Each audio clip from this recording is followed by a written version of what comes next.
Lunenburg Finance Committee meeting.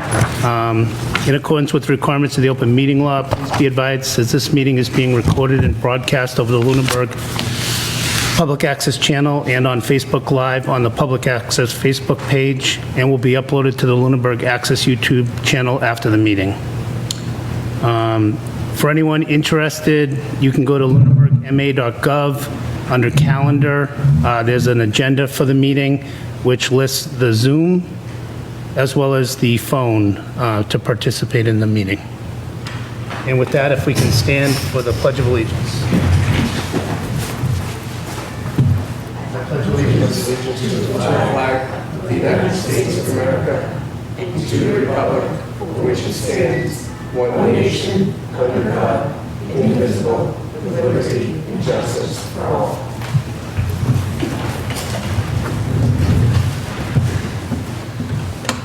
Okay, so we have one member, Jay, who was unable to join us tonight. Anna is just running a little late, and then Tom Gray is on Zoom, which means we will have to do roll call votes for everything tonight.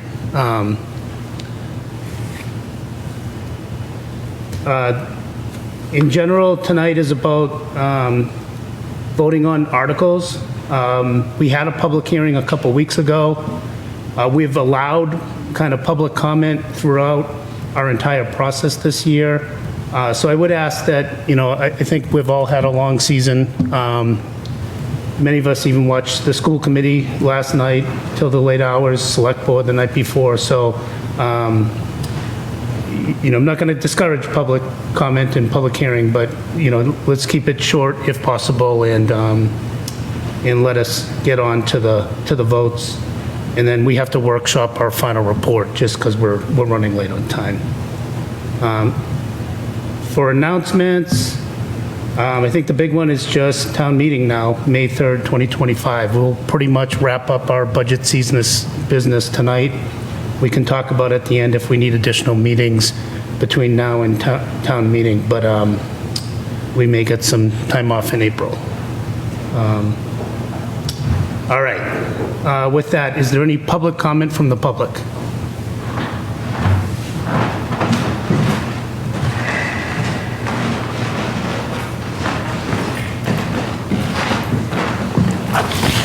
Good evening, everyone. Good evening. John Bowen, 162 Highland Street.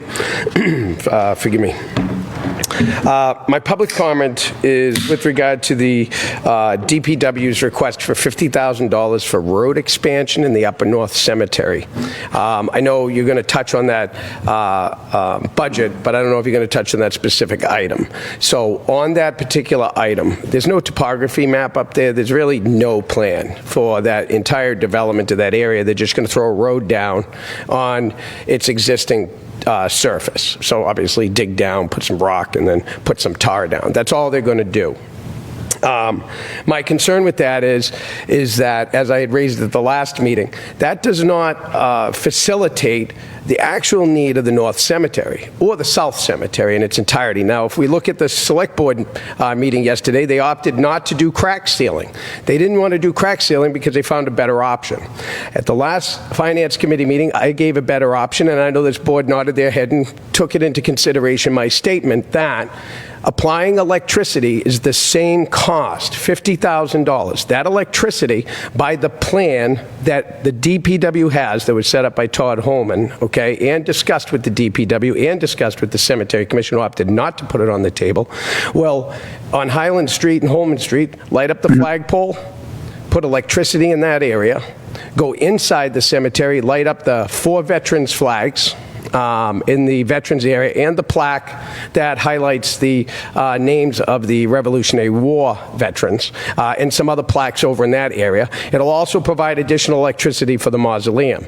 In the South Cemetery, it'll do the same. It'll highlight the sign, as in the North Cemetery, the flagpole inside the veterans area. That's $50,000. But it also provides an electrical service into the cemetery that does not exist to this day. That is a much more viable option to do than would be to put something down over something that doesn't have a full plan. And we've discussed this, and this board has said, no plan, no money.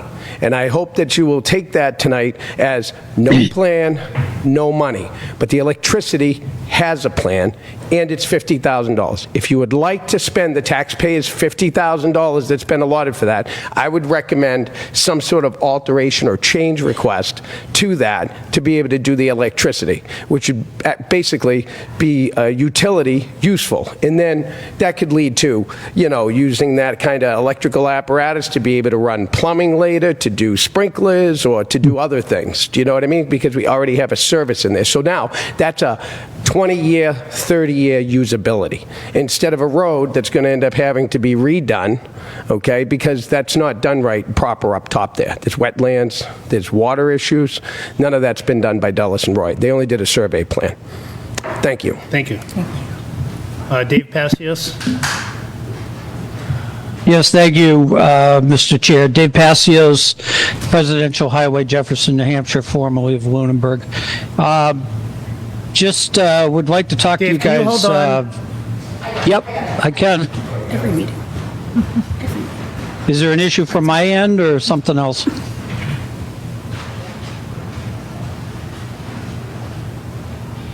We have no audio in here from the Zoom. Working on it now. Can you see if Dave wants to test? Dave, do you want to test? If you can, please.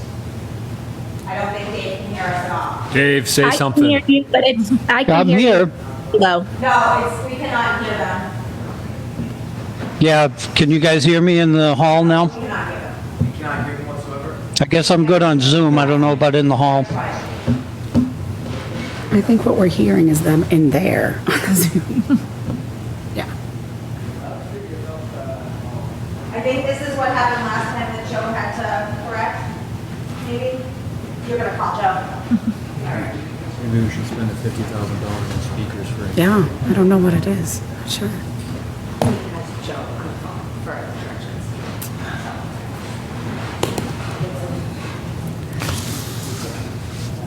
We should write this down so when it happens, they have some type of record of it.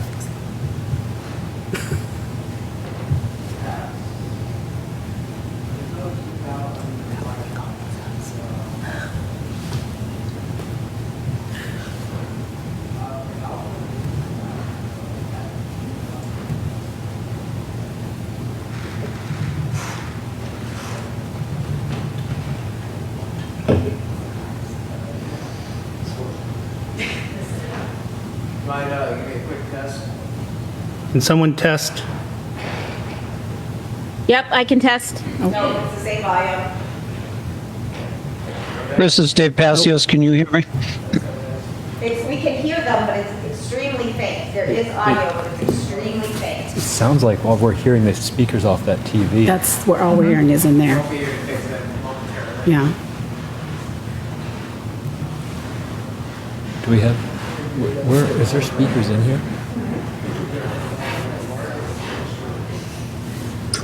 This is Tom. Can you hear me? Is that like, That's a screen. They can't, they're having problems with their audio in the Bellotta meeting room, Tom. okay.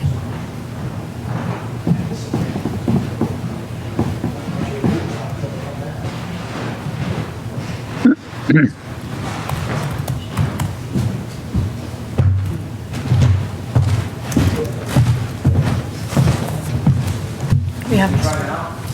Oh, wow, you guys waited? I'm sorry. We did. Can someone try to talk again? Yep, Oh, my God. testing. Nothing. Got it.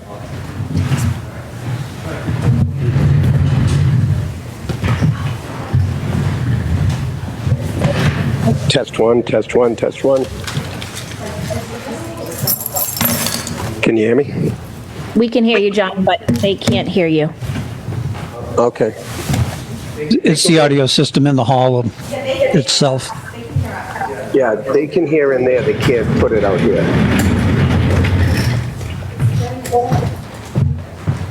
I feel especially given the nature of it that. AJ, hey, I love the red. Thank you. It's like it's coming out of the TV, but it's very quiet. Every time you come in, you smell like really good food. And I'm just like, what did you cook? I didn't because I have a husband. Thank you for busting me. I don't cook. I'm starving. I was starving like I am not going without food. He made roasted chicken thighs. Really nice silence, isn't it? Broccoli with olive oil, and then he.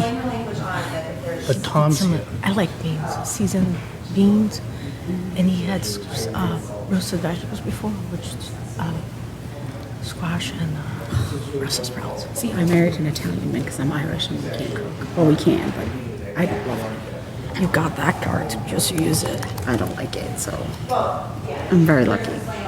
But I'm like, Anna always comes in and I don't know what she's having for dinner. It's always delicious. I'm sorry. No, it's And like, I didn't smell that way until I walked in there. It's just like you walk it. I like, no, I like it. I'm not completely okay, but I'm like, oh no.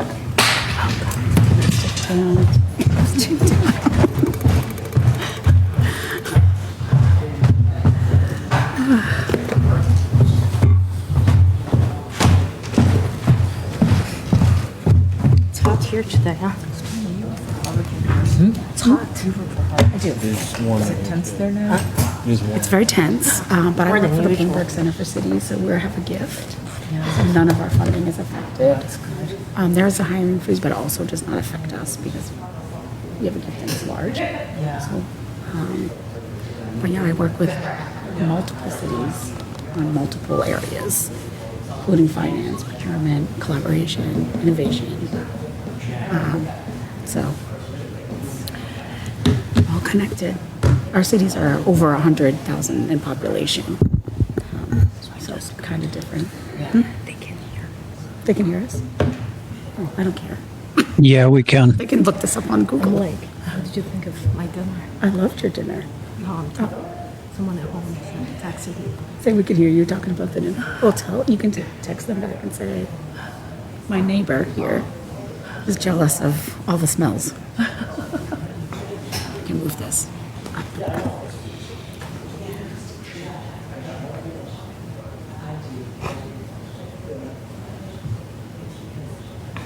Were you in finance before you retired? You were a school teacher? No, I was in finance. Okay. And you hate it.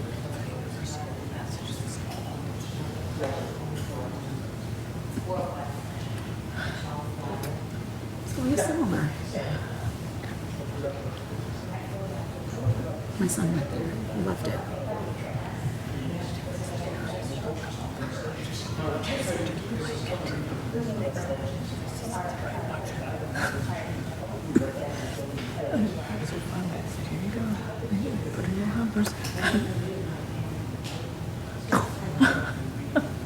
Genji. It's easy from there. It's a compliment. She comes and because I come right here from campus. Yeah. And I forgot to eat lunch today. So Something to be down there.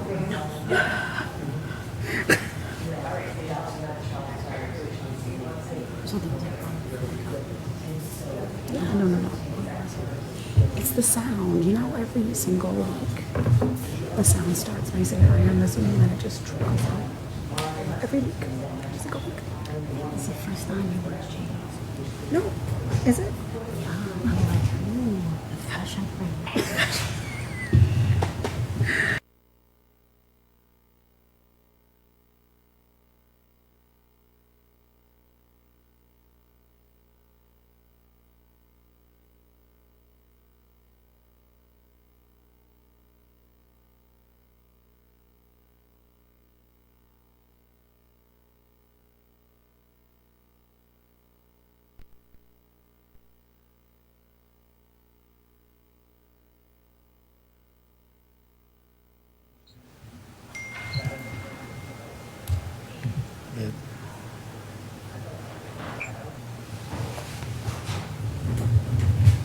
If you go into SharePoint, it will be the, that's the neat level, I think. But if you don't go into documents, just to home, it will be one of the newest documents that shows.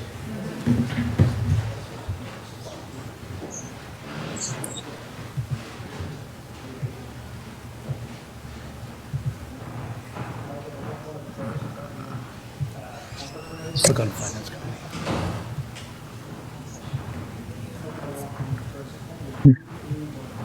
And then just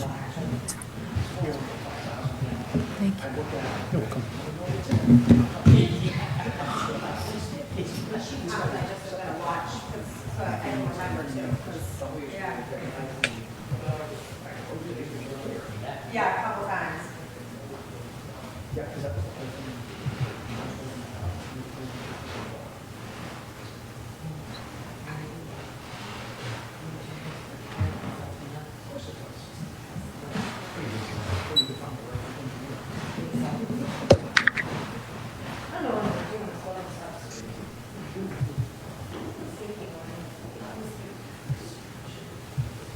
Can you show me the path that you took here? So under the budget material. Right here? if I think if you go to the home, yeah. Yeah. And docs? Well, we'll just, Just go home again. it will show up as one of the And ones. then you just had it was draft,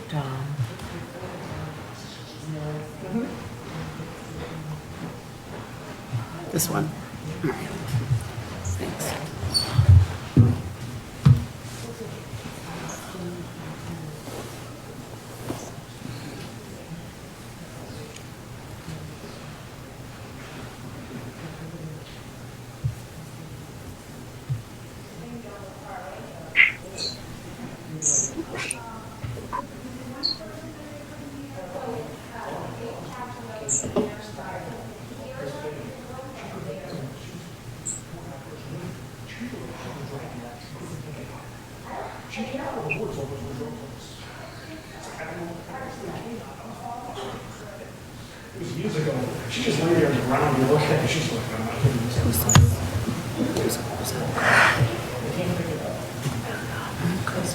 He's our attorney.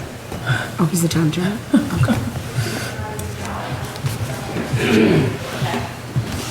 Can they test again? Can someone test? Yep. Testing, 1, 2, 3. Are you hearing that from in there? Yeah. I can't hear it. Yeah, that makes sense.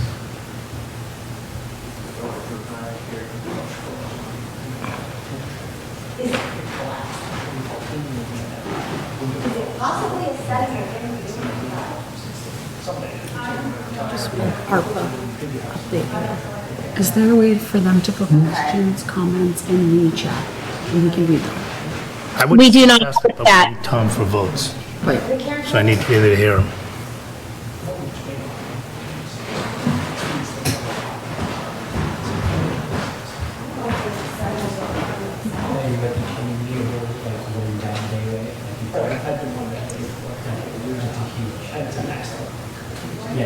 He can't put an answer in the chat for a vote. I doubt it.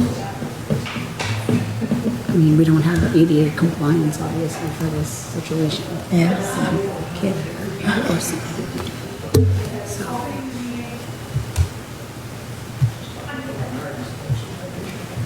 Chris.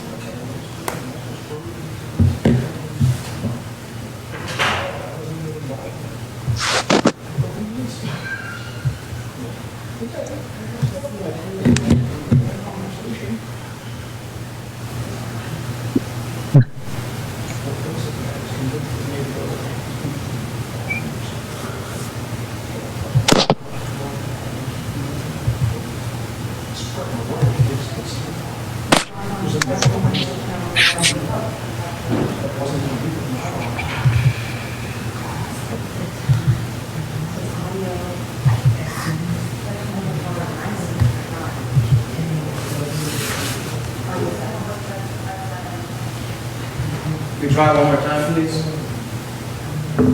Testing. Testing, 1, 2, 3. I guess I can kind of hear it, so.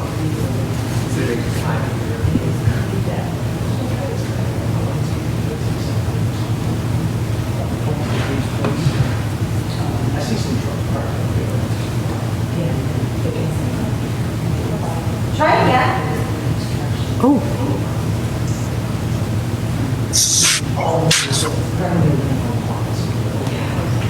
Tom, Gray, can you try? We'll get an echo. Testing, 1, 2, 3. Okay, we're good. Are you getting it from me? Does that matter? No, it's from there, but I get an echo if you have it on. I know, I can't turn it off. I think it's just coming from your office. It's acceptable. I don't know why it's,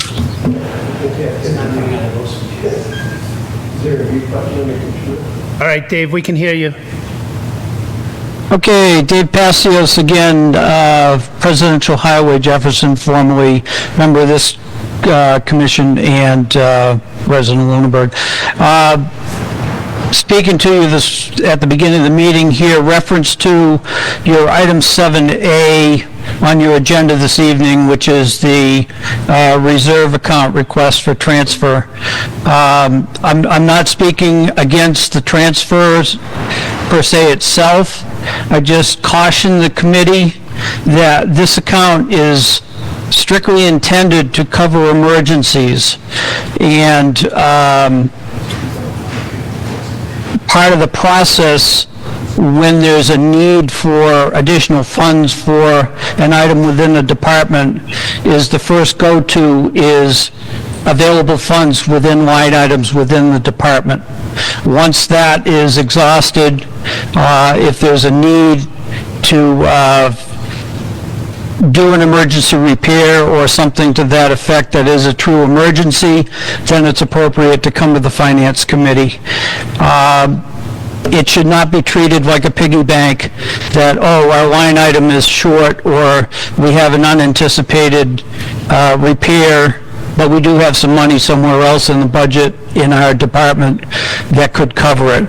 I'm just bringing that up because overspending an appropriation and then coming to you folks for a transfer out of the reserve account to cover it is totally inappropriate. I'll leave it at that, and like I say, this was not to speak against the transfer requested this evening, just a little bit of background on what the reserve account is for and how it should be disseminated.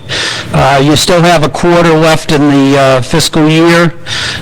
If you do have a true unexpected emergency or catastrophic event, that's the only account you can get money out of without going to town meeting. Thank you. Thanks, Dave. All right, any other public comment from the public? All right, any public comment from the committee? Okay. Chief, are you here for that one article? I am. Should I make you wait all night for that? Why don't we take that article now? Thank you. If I call you, I don't want to wait, so.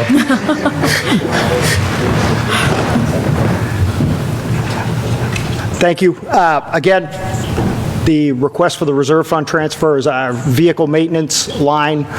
We've run into a significant repair on the primary ambulance. Specifically, the diesel particulate filter is going bad. Also, possibly the exhaust gas recirculating valve. This is probably going to be in the neighborhood of a 10 grand repair job. In vehicle maintenance, I have probably $7,900 left for the year, which will just about cover fuel for the year. Our vehicle maintenance line covers fuel, normal wear and tear, and usually one significant repair. We've already had a couple of significant repairs, as I've detailed out to you this year. To Mr. Passios' point, yeah, in theory, there's money still in the expense lines. We also have a whole bunch of other things that we also need to get done by the end of the year for that as well. So, again, the vehicle maintenance is the concern. I have control over other things in the budget that we can stay easily within budget, but an emergency repair like that is not something that we can plan for. So. Yeah, so the reserve account is there for unanticipated expenses. The reserve account has been significantly increased over the last few years, and I think that's good practice. It allows for almost a risk management approach to not overly conservative budgeting in order to move, mini slush funds all over the place. So I'm in favor of this, but I would open it up if there's any questions from the board. Chief, how much, do you have a expense line for equipment repair or vehicle repair? For what? On your budget? Yeah. Or that addresses vehicle maintenance or? We have lines for purchase of service, purchase of parts, and fuel. And how much is that line? Usually? I believe one is 15, one is 17. Okay. And then we have fuel. So this is like more than a third of that? Correct. So unless you over budgeted that by, Vehicle maintenance is always a shot in the dark. Right. We budget for what we think we can. I've asked for increases. I've asked for an increase again this year because of increases in parts, costs. We handle a lot of it through DPW with their mechanic, Right. but this is something that's beyond him that we have to farm out. So, and that would have to go over to Ricky's Towing in Leominster. so you have 17 and 10, that's Right. 27. Right. And this one, you said the total would Right. be about, This is going to be, at the top end, 10 grand, probably in the 8 to 10 grand range. This is one of those things I don't know until I get in there. Exactly. It's a guess, a good, strong estimate looking at it. One of DPW's trucks is sitting over there with the same problem, and theirs is bigger. right, and do you usually have extra money on those two account lines? No, usually vehicle maintenance, we're pretty close. Right. In fact, whenever I've come before the Finance Committee about a reserve fund transfer, it's always vehicle maintenance, because we hit, if we hit an unusual repair. Right. One year, it was, one of the pumps needed a $20,000 rebuild. Right. So, Yeah, and it doesn't, in another way, it doesn't really make sense for you to always be budgeting, an extra 40% every year when you're looking at it once every 5 years, you need a little extra. the general thought we've always done is cover fuel, cover annual service maintenance, and at least budget for one significant repair. Right. Okay. This year's been bad. Yeah, no, it sounds like it. Thank you, that's all. What's the planned lifespan of that ambulance? That ambulance, with my lifespan, would be 12 years. Oh, what is it? It's a 19, so it would be 6 years old in the fall. It's at 71,000. When the new ambulance finally comes in, this one will rotate to be the backup ambulance, so it won't be going out as much. So you're gonna have this around for a while? Oh, yeah. Okay. Yeah, it's not going anywhere, so it'll just rotate to be the second ambulance out. Any other questions? I believe I did send this to everyone a while back, so the official transfer would be for $12,000. I would entertain a motion to reserve. Does it say in here where I transfer it to? From the, Oh, it's here, okay. So I'd entertain a motion to request a reserve fund transfer of $12,000 to cover unanticipated overages in the fire department's vehicle maintenance budget. I second that. All right, any other discussion? All right, roll call vote, Tom Gray? Aye. Mike? Aye. Anna? Aye. Tanya? Aye. Jean? Aye. And an aye for myself. Thank you.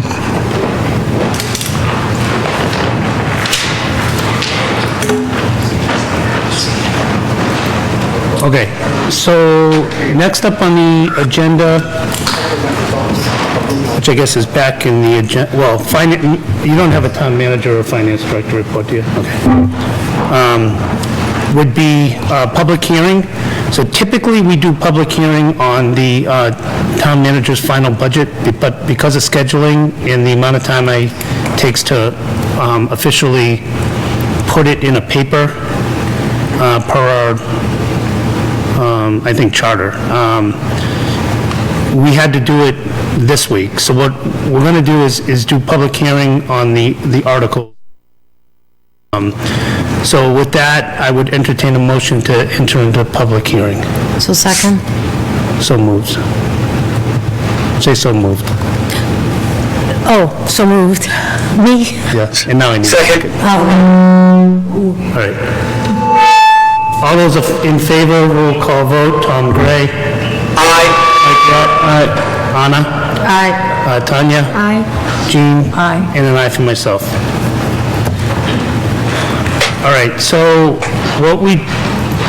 I think the way I'd like to run this is,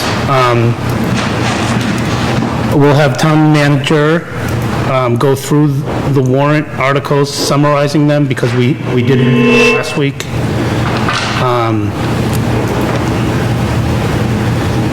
And then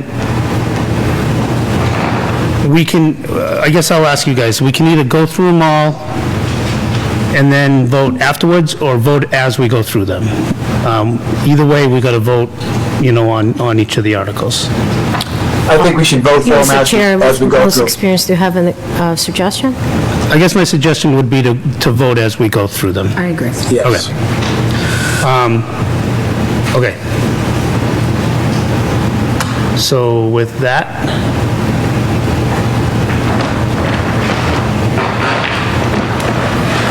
Sounds like we have our audio working, maybe, Mr. Chairman. So good evening through you to the Finance Committee. I think we're finally almost at the home stretch here, so thanks for the perseverance through this season. If you'd like me to just start, Article 1 is reports of committees. This is to accept the town report, and we will be hearing likely 2 oral reports, one from the Stormwater Task Force and one from the Budget Task Force. I'll pause for questions between each one, if that's okay, or from the committee? yeah, from the committee. So what we tend to do on these is recommend no financial impact. So I would say on this one, we should do no financial impact. Now, generally speaking, it's sometimes easier for the minute taker if the same person makes the motion and the same person seconds, but we don't have to do it that way. So if someone wants to be the motioner. Wait, we're not taking the minute taker, are we? What? We're not the minute taker. No, but yeah, she needs to go through 34 articles and figure out Okay, who's. just tell me what you do, it's much easier than... All right, do you want to make the motions? Okay, I make a So- motion to approve, I make a motion that Article 1 is no financial impact. And then you want someone to second it, Yeah. all the same person every time. We don't I have to, will but. second it. Okay. You will make the motion, I will second it. Okay. If I agree, Okay. Yeah. which I will. All right, so the motion has been made for no financial impact. Any other discussions? All right, roll call vote. Tom? Aye. Mike? All right. Anna? Aye. Tanya? Aye. Jean? Aye. Aye for myself, unanimous, 6-0. Okay, Article number 2 is a new article for this year. It allows us to borrow in anticipation of revenue, should there be a revenue shortfall for any reason. It's a fail-safe article that would unlikely to be implemented. Do you think there's a financial impact on this one? There would be a financial impact if we got into a situation where we need to exercise this article. So There would probably be I know interest the select board on the borrowed money. usually don't, what was that they did? The Select Board recommended this article, 5-0. Okay. So in the warrant, it does show the select board's recommendation if they've made one, Okay. and they did recommend 5-0. Do you want to maybe lead this? Because usually you know those Okay, so before. how about I do this? I Wait, would- let me clarify, there's no monetary amount at this town meeting. What this does is establish a mechanism that if throughout the fiscal year, we run into a revenue shortfall for some reason where revenues are not coming in as expected and we're having a cash shortfall in order to pay our bills, but we could anticipate, for example, say we were short on revenues right before the motor vehicle excise taxes start to come in, that we could borrow in anticipation of that revenue. So you don't know the dollar figure, but it is a finance article. So why don't I do it this way? I'll entertain a motion to recommend approval of this article. Say so moved. So moved. And then I need a second. I second. Okay. Any further discussion? No. All right, roll call vote. Tom? Aye. Mike? All right. Anna? Aye. Tanya? Aye. Jean? Aye. All right, and an aye for myself. Okay, the next article is similar to the prior article, and this would authorize the town that we could expend funds, Chapter 90 funds, in anticipation of the reimbursement by the state of those same funds. And the Select Board did recommend approval of this article. Okay. Any discussion? Okay. I would entertain a motion to recommend approval of this item. So moved. A second? All right. Any further discussion? Roll call vote. Tom? Aye. Mike? Aye. Anna? Aye. Tanya? Aye. Jean? Aye. And an aye for myself. Okay, the next article is to set the spending limits on our various revolving funds. Those spending limits are outlined within the article. The Select Board did recommend approval of this article. All right. Any discussion or questions? All right. I would entertain a motion to recommend approval of Article 4. So moved. A second? All right. Any additional discussion? Roll call vote. Tom? Aye. Mike? Aye. Anna? Aye. Tanya? Aye. Jean? Aye. And an aye for myself. Article 5 is to authorize the payment of expenditures from prior fiscal years. There are none known at this time. The Select Board deferred to town meeting. All right. So if there's none, I would also say that we should recommend deferral. Any questions? All right. I'd entertain a motion to recommend deferral on Article 5. So moved. And seconded? All right. Roll call vote. Tom? Aye. Mike? Aye. Anna? Aye. Tanya? Aye. Jean? Aye. And an aye for myself. Article 6 is FY25 budget adjustments, transfers within budget lines. There are none known at this time. The Select Board has deferred. Okay. I just do want to note for everyone that the article numbers might change next week. So just keep that in mind if you're taking notes, and they try to do it so it expedites the... Okay, so Article 6. So I would entertain a motion to recommend deferral. So moved. A second. All right, any additional questions or discussion? All right, roll call vote. Tom? Aye. Mike? Aye. Anna? Aye. Tanya? Aye. Jean? Aye. And an aye for myself. Article 7 is closeouts from FY25. There is the school department unanticipated special education move-in at $50,000 and the snow and ice deficiency at $415,000. Contained within the summary of this article is a notation that these are the estimates at the time of print, but the numbers may change at town meeting. They actually may be lower at town meeting, and accordingly, because they may change, the Select Board did vote to defer. What's you think that's likely to change? I think that snow and ice is going to be closer to $400,000, and I believe that the school department, at last discussion of this, they were going to try to find ways to cover that $50,000 within their current budget in some manner. Okay. So based on that, that would be a pretty, big change. I would also recommend that we defer. Is everyone in agreement? Okay. So I'd entertain a motion to recommend deferral on Article 7. So moved. A second? All right, any additional discussion? All right, roll call vote. Tom? Aye. Mike? Aye. Anna? Aye. Tanya? Aye. Jean? Aye. Aye for myself. Okay, Article 8 is the FY26 capital program. There's a variety of projects totaling $1,225,000. It was recommended by the Select Board, and we have discussed previously some details about what each of those are. Okay, and then it shows the planned funding sources at the bottom. Correct. All right, is there any questions or discussions on any of these? Okay, We already covered before. So. yeah. Chair, discussion. This has that capital item that I discussed. Which one, which number? 20. What was it again? It was the $50,000 for... Number 20. Is it number 20? Okay, yeah, she has, I can't see it. Thank you. It's number 20. That was the road work issue, up in that upper section of the North Cemetery, opting to change that out if this board is willing to expend those funds. The only actual plan that I am aware of, that I know was presented, is that electrical plan, which provides better utility-type service, you know, to the entire cemetery, both of them.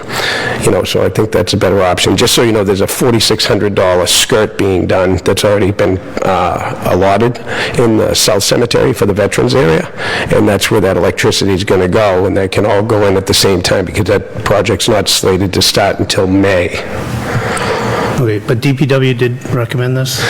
Yeah, that's the, that was the concern, is that DPW made a recommendation to put the road, but if you listen to the Cemetery Commission meeting the other day, even though DPW says, yeah, we recommended it, we have 80 graves. We don't need to build out an area. We only sell 10 graves a year. They made that clear, okay? If you're selling 10 graves a year, even if you did 20 graves a year, you still have 4 years to be able to get that all done right up there with a plan. So what you're talking about is that the DPW did confirm that it could be done in 3 years, but they're ready, is what he said. They're ready to do it now, which they could do it now, okay? The problem is that there's no notice of intent to conservation, there's no notice of intent to Chris Leclerc, land use, Chris. So they really don't have a plan. So I think it's a pressure issue that get it done, get it done, get it done. And the other thing is that I know that there has been a family in town who's been requesting to move a family member up into that area, and there are some patronage emails to that I've raised. Just so you know, that the Cemetery Commission, I think, is pushing this forward for another patronage issue. That's, you know, and I have that evidence from public record information, but that's not the primary issue, okay, that I'm looking at. What I'm looking at is I'm looking at putting down roads in an area next to a wetland when there's no notice of intent to conservation, there's no notice of intent submitted by the DPW, there's no plot plan of how that's going to be set up. The only thing that's done up there is a survey, boundary line areas. There's no plan for anything else. Where do the graves go? How do they go? John, I think we understand. Yeah, so, thank you. Okay, thank you. All right, and did I have another hand of someone? Or, all right, Dave? Yeah, thank you, Mr. Chair. Dave Passios again, Jefferson, New Hampshire, Presidential Highway. As everybody knows, that the previous commenter has been hammering away at this for months now. The DPW director submitted these proposals as normal procedure for the capital planning process. To my knowledge, the electrical plan that's been referenced by the previous speaker was not brought forward by the DPW director, so it's not on the table. And in the last couple of meetings that the DPW director has been talking about this expansion, especially the Cemetery Commission meeting a week or so ago, his general comments were that you don't do this overnight. So yes, I do agree, and I'm paraphrasing what he said. You can, it's on the tape. Yes, I do agree we should start with the next phase, which is exactly what the previous speaker said hasn't been done yet. It's because those steps have not been funded yet. It's a step-by-step process, just like any other project where you have 1 or 2 engineering stages, verification by appropriate boards and commissions, and then you get the funding for the actual project. Expanding the cemetery area could be upwards to 3 to 5 years out, if I remember the DPW director saying, for its completion. So this needs to stay intact as it's been presented. Thank you. Okay, thank you, Dave. All right, so I'm not going to entertain patronage issues and all that kind of stuff. I do think there's a process by which that could be dealt with if there was merits to it. I will say that the Capital Planning Committee did rank this. It is part of a 10-year plan. A lot of the issues of alerting neighbors and getting conservation and all that sort of is part of this item. So there's also going to be a new cemetery commission, come by the time this is in place, that can, change direction if they so choose, or recommend changing directions. I do trust the DPW director, so my inclination would be to stick with the items from the capital plan, and just be cautious as we move forward if that's the, any other comments? And just to add to what you're saying, the capital plan started meeting last August, and they had met all throughout the fall, and the project was vetted, revetted, and usually the DPW can, so it's not just us, there was a whole other process, just as there is with the budget from the town manager that comes before us, and we are doing the final overview. It would be a lot for us to say this project has not properly been vetted by the process. Yeah, I agree. So I agree too. And I'd also add to that, although, John, I do like the idea of lights in all of these areas, we don't have like a budget plan for it from DPW or something solid, nor a contingency plan of like, who's going to pay for this electricity? What are the actual uses and costs? So I think that you should continue to work on this, because I think it's a good idea, but I don't think that I can say yes to this and go out of the town manager's recommendations, but keep working on it, because I do think it's a great idea. Tom, did you have something, or? No, I just was agreeing that this has been vetted through the capital committee, so I think we should approve this. Okay. Any other comments? All right, so what I'm hearing is that the general consensus is to recommend approval of the article in its entirety. So I would entertain a motion to recommend approval. So moved. Second? All right, any other discussion? Roll call vote. Tom? Tom? Aye. All right. Mike? Aye. Anna? Aye. Tanya? Aye. Jean? Aye. And I for myself. Okay, the next article, this one has changed since we last discussed. Authorization to fund special projects. Following our discussion last week, there was the crack seal and road repairs for the cemetery network. I did have a discussion with the DPW director about the potential of removing that and putting in the grant writing services in its stead.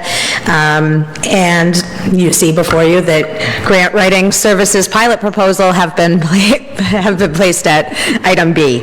Other than that, this article remains the same. Okay. Any discussion on any of that? I know we discussed this last week. It was a good recommendation by the public for that one. I just want to thank the town manager for taking the feedback and talking with the DPW director and getting to this space, and hopefully the project will see you through next year through the process of the capital plan, which is what we usually do. So, thank you. I agree with that sentiment. And with that, I would entertain a motion to recommend approval. So moved. Second? Any further discussion? Roll call vote. Tom? Aye. Mike? Aye. Anna? Aye. Tanya? Aye. Jean? Aye. And an aye for myself. Okay, Article 10 is the FY26 omnibus budget, $49,374,465. And that has not changed since the last presentation on the budget. All right, so this is the big one, really, right, when it comes down to it. We got some other big ones this year. and other moving pieces that we have to weigh. So with that, are there any comments or questions or otherwise on this one? No, well, the only thing, I think, you came in, what now? Is it officially 2 months? Tomorrow makes 2 months. Ooh, congratulations. I'm not counting. I'm not counting the hours, yeah. No, I just, one thing that you had mentioned earlier that I think was in your first presentation, that the budget's not ready, is, we'll get to the bottom line. There might be shifts in between, and I think we need to continue having that conversation. Our budget season is very short. We just got some feedback about the school department budget, but I think, there is still conversations that we need to have, because these conversations, if we don't have them now, they're all going to happen in town meeting. So we'll continue to have conversations with all the departments' budget and continue to explore and make sure we have a really good information, really good story to tell town meeting when it comes May 3rd. Yes. All right. So thank you, and that's all I have. Yeah, and I think the sentiment is definitely out there that there is maybe a budget season, but maybe there's a longer budget preseason. Yes. And we have a lot of plans that need to be put in place. So I know I've been of that mind my entire time on the Finance Committee, and we've not quite got there. We lived through COVID and override and this year, but I share that sentiment. Are there any other comments or questions on this one? Okay, with that, I would... Perhaps, or is people that are on Zoom supposed to raise their hands? What's the protocol? Yeah, they'd raise their hand if... Okay, sorry. And Tom can just speak up. Okay, with that, I would entertain a motion to recommend approval of item 10. So moved. Second? All right, any additional comment? Roll call vote. Tom? Aye. Mike? Aye. Anna? Aye. Tanya? Aye. Jean? Aye. And an aye for myself. Okay, Article 11 is the citizens petition for the Proposition 2.5 override in the amount of $2,099,337. All right, so just so everyone is up to speed, if you don't only watch town meetings other boards meetings all week, and you have a life or something. The current state on this is Select Board recommended they voted to not recommend approval of the article. They also voted to not put this on the ballot. I know there was discussions about whether this will be passed over or kept or even somehow removed from the ballot, which is a tricky process for a citizen's petition. With that, this may still be on the ballot when we're there. And technically the new select board, if this were to pass, could call a special election to do the second part of the 2.5 override process of approving it at ballot. So I think we should make a recommendation on this. I also personally believe that I would not recommend it without further details given to us, perhaps even the chance of reducing the value. I know there was a long discussion last night at the school committee, if you happen to watch that. I think that did not move me to say that it is ready for recommendation yet. The school committee did say they would not put resources towards detailing the budget any further, which is probably a wise decision. I would agree with that. And they may send us a memo with what cuts would be restored and which fees would be not imposed, which are kind of some of the mechanisms that they're using to balance or to reduce, what they say is the hit on the on their budget. Mr. Chairman, Go ahead, Tom. Yeah, the school committee, they were talking about during the budget process, they learned things. Wasn't clear to me what they've learned, but what I was getting from that was that they would make changes. They wouldn't spend the money as they would originally have spent it. That's what I got from those conversations that they were having. So I myself would not recommend this, only because I don't think we have enough information to know if this is going to be spent properly and it's the right amount or anything. So I would strongly support a denying of this. Any other? I agree with Tom on that wholeheartedly.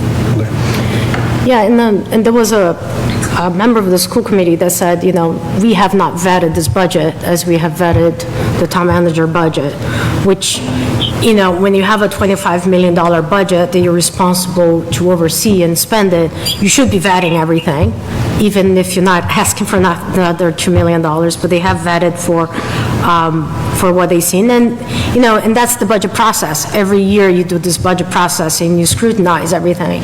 And, and they found a lot of things. And if you're going to sign up to be in a board that oversees a budget of 25 millions, I don't care how many hours it takes, that's the process of overseeing a budget of that size. So, per their own words, they have not vetted that budget, and in fact, they haven't voted to say, this is they didn't take a vote on that budget, they only took a vote on the town manager vote. So I don't see how we could responsibly, following our mandate by the charter, which is school committee approves the budget, sends a memo actually explaining the shifts there have been and how, and everything else, and then we approve it. They haven't approved this budget, so. And just, I think everyone's probably seen it. I did forwarded the email that Brian Layton, and the chair of the school committee, sent to me following the meeting. So that's in your email if you've had a chance to read it, which, basically says what we just summarized. To be fair to the school committee, they did say at the meeting yesterday that they were spending a lot of time trying to get to a budget without an override. The additional funds were coming up here and there with the help of the town manager. So they were really focused on that and really didn't spend much of their efforts on the full budget. So I think this goes back to the discussion about getting software or tools that will help them do budget analysis better, to be able to run scenarios and various things without the kind of Herculean effort that they had to do this year and from what I could gather last year. Yeah, so that is a recommendation out of the task force, that there is some budgeting software. I don't know what that is, but it's not, I don't think it's Munis. I think it's something that boards and committees can use. ClearGov? Maybe it is. I don't know what it is, but I can't get into, I don't know what it is. I'm pretty sure, ClearGov. Okay. But it would allow for, projections, 5-year projections, trends analysis, Correct, yeah. all sorts of financial analysis that one's own personal financial analyst would do for you, we should be doing for the town. So that was kind of I wholeheartedly agree with that sentiment, and I think if there is a recommendation that I do get behind it, that is definitely one. So I thought we were going to get it this year, but then I think it was kind of killed somewhere along the way. Yeah, it's not necessarily dead. And also piggybacking, didn't they add a finance person to their team this year that they did not have last year? Director Yeah. or someone. So Yeah. I think that this issue is not going to continue with a person in place and the right tools to track. Yeah, and the year before, they didn't have a finance Right, director. so- Yeah. Hence, here we are. So, yeah. Well, last year was even tougher, from the perspective of 6 budgets and multicolor spreadsheets and analysis. I don't want to tangent off too much, but I mean, given the size of this budget in comparison to our overall budget, I mean, when we're presented a budget for the current year, for the next year, I mean, should we not have like at least another year projection beyond that? I mean, in reality, when you start to project out what that budget can actually do and explode to, it can harm the town pretty quick. Yeah. Very quick. Yeah, so there's going to be 2 remaining members of the school committee, and they're not going to be able to speak for the committee, the next committee that stands up. But I am talking with Tony, who's, I would say, likely to be the chairman next year. It's probably either him or Laura. I would not see that someone new would come in as chairman, but, maybe. And there's already talk of, like, should we set up some subcommittees between us and them? We have some meetings between us and schools and select board and town manager and superintendent. We need to continue those, so there's just been a lot of change. We had Heather at the beginning of the fiscal year, then Carter, and now Jen on our side, and hopefully there's some stability, and hopefully we get a superintendent and, a team on their side and the town side and us to have some stability. Hopefully we're all still here next year so that there's history on our side. So with that, if there's no other comments, I would entertain a motion to recommend disapproval of Article 11.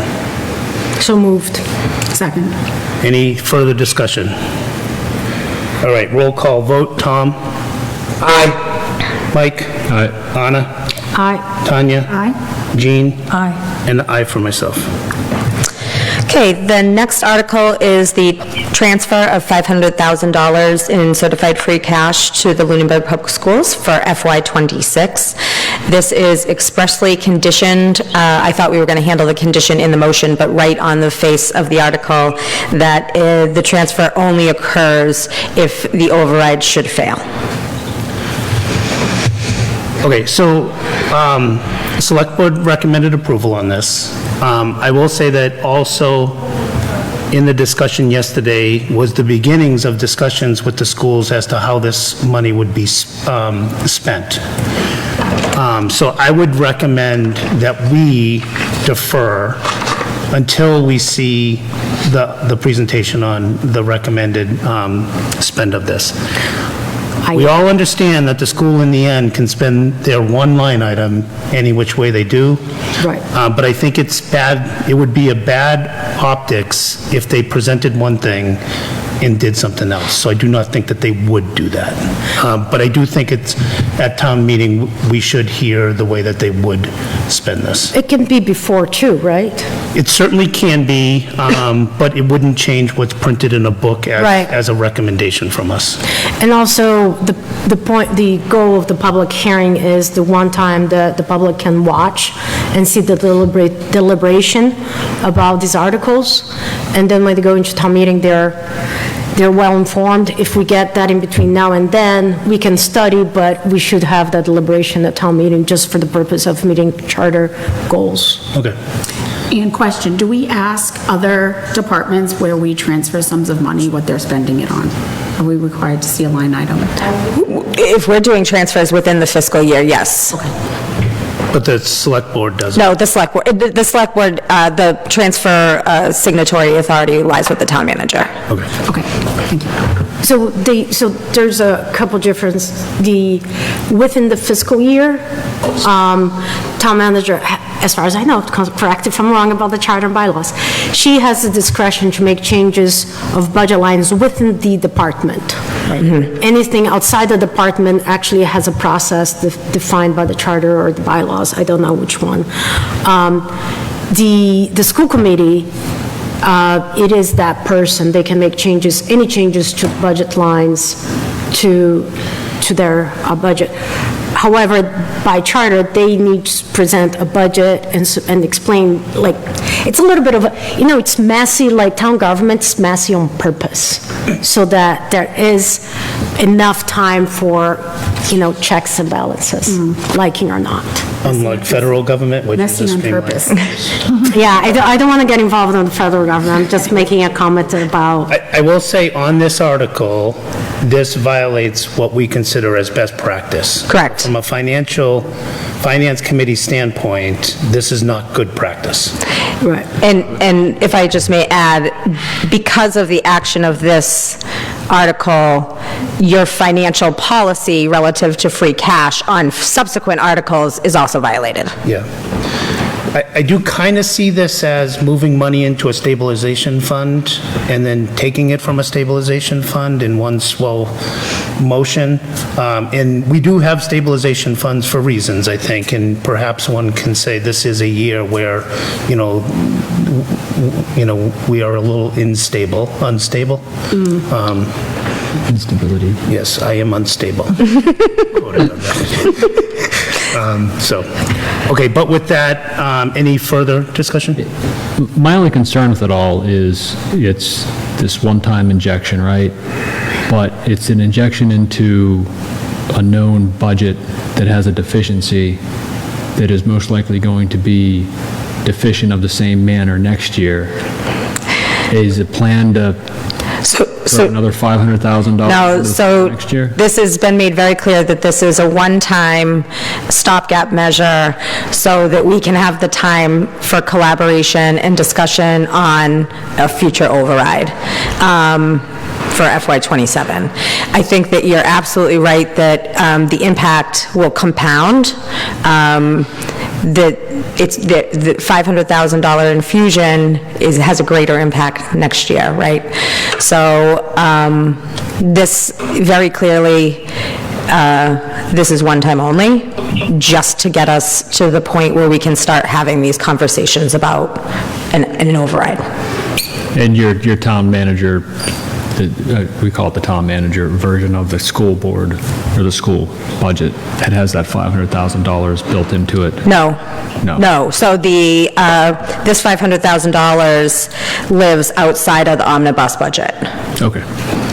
So this is free cash, and sometimes it takes getting free cash explained about 20 times, but free cash is the result of underspending and conservative estimating on revenues. So that's how free cash is generated. Right, okay. I was trying to think about all the different numbers, bottom lines, and how they all come together, but okay, thank you. Yeah, I think that we would likely to hear, there would be an argument made that this number is added to the school bottom line going into FY27, and I would reject that premise. Yeah. Yep. Okay. And just a tiny comment on that, they do have a budget, an operating budget that matches the town manager budget. So what they're gonna use this money for, since they haven't voted, I'm going to assume it's likely going to be to, put back some expense line, perhaps fund, I don't know, because they haven't voted, and that's what it would have been good to have had now, and that's why we're deferring. But it could be, they're buying more textbook. Yeah, no, I understand now what she's getting at. It's just like an add or two, so they can do what they want. Go to salary, and then And if it goes to salary, that becomes a compounded problem. Yep. All right, Dave, you have your hands up? Yeah, just very quickly, just for anybody that didn't see the school committee meeting last night, they started vetting a list of replacements or reinstatement items that was recommended by the administrative team of all the schools. So they're putting together a list in anticipation of, if that passes, they have started a list as to what they will reinstate, and they have not by any means finalized that list. My memory was that it was staff. I think it was PE. Nope. Yeah, it was prioritized, but the school committee really didn't weigh in, except for a couple of items, as you just mentioned, asking for explanation. I think they would still have purview to reorganize that prioritization if they get the money. That's my interpretation. Yeah, there was discussions, and I think it is just discussions at this point of non-staff items. But again, I don't want to spend a lot of time because I think that's a pretty preliminary discussion at this point. I do think that it would be wise for school committee to come up with something to present at town meeting, or even before that. I'm sure they will, but in the meantime, I think we should just go with a deferral on this. All right, so with that, I would entertain a motion to recommend defer on item 12. So moved. Second? All right, any additional conversation? Roll call vote, Tom? Aye. Mike? All right. Anna? Aye. Tanya? Aye. Jean? Aye. And an aye for myself. Okay, the next article is 2 adjustments to the salary administrative plan. One is upgrading the grade of the DPW director by 1 grade, and the other is to add the position of communications and IT manager, and that be assigned to a grade 12. It's not anticipated that that addition is going to add any headcount, rather it's an expansion of a current position into a new title.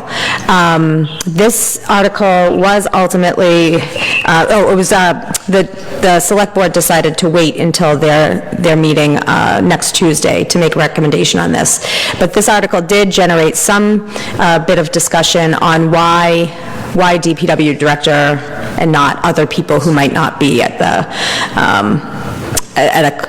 compensation rate that's competitive. It's because, to respond to that kind of question, it's because the case of the DPW director is that he is extremely below market. There are other people that we need to do a whole-scale classification compensation study and get that through the process. We've had 2 failed attempts so far, but we need to look at that more holistically. There is prior precedent to kind of addressing people who are extremely out of grade. It just happened, I think, last May, in fact, with the outreach position. But that's just to kind of comment on why only this one. If there's other people who are out of market, it probably does not bring the DPW director, perhaps, as far into market and competitive as needed, but it is a step in the right direction. And if we were to go further, I think that you'd have an issue between other employees who are not benefiting from the classification and compensation study that we need to undertake. How did you get to this information? How did you, was this a survey was this someone that you hired to do this, or? No, so this is a salary survey. Okay. I'm sorry, I think he was asking a question. Yeah, that was it. How did you come up with this? So it was a salary survey, and you realized that the DPW was vastly underpaid, and you want to increase his grade by 1 to help solve that. Yeah, I think that there had been arguments made for a number of years that he was not graded correctly and not competitively, and it was we did a salary survey not just on this position, we did a salary survey on all of the positions, but this was an outlier. Okay, so is there a chance this is changing next week, or they just wanted? No, I just was responding to kind of the commentary that is out there. I do not see this changing next week unless, I think there was some kind of suggestion that we go further with it, and that is not my recommendation because of the impact on the other SAP employees. I have a question. The communications IT manager, and I think you said it, but I missed it. Is this an added position that was taken off that needs to be filled, or the outsourced position? Like, what is this position? So so the position of the network administrator that we're not filling, there has been an individual who is same replacement headcount, who serves currently as an intermediary between the IT vendor and manages the IT vendor and all of the IT contracts. In addition to that, her position was expanded with the use of ARPA funds, and she, in addition to managing the IT, manages all the communications for the town. So the website, the social postings, that is currently, she's a part-time individual, so this would make her full-time at 32 hours.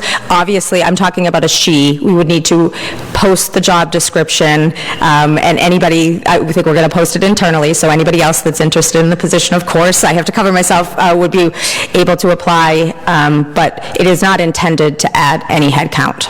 So this is an existing person, and we're just expanding the job to full-time? Correct. And upgrading the responsibilities.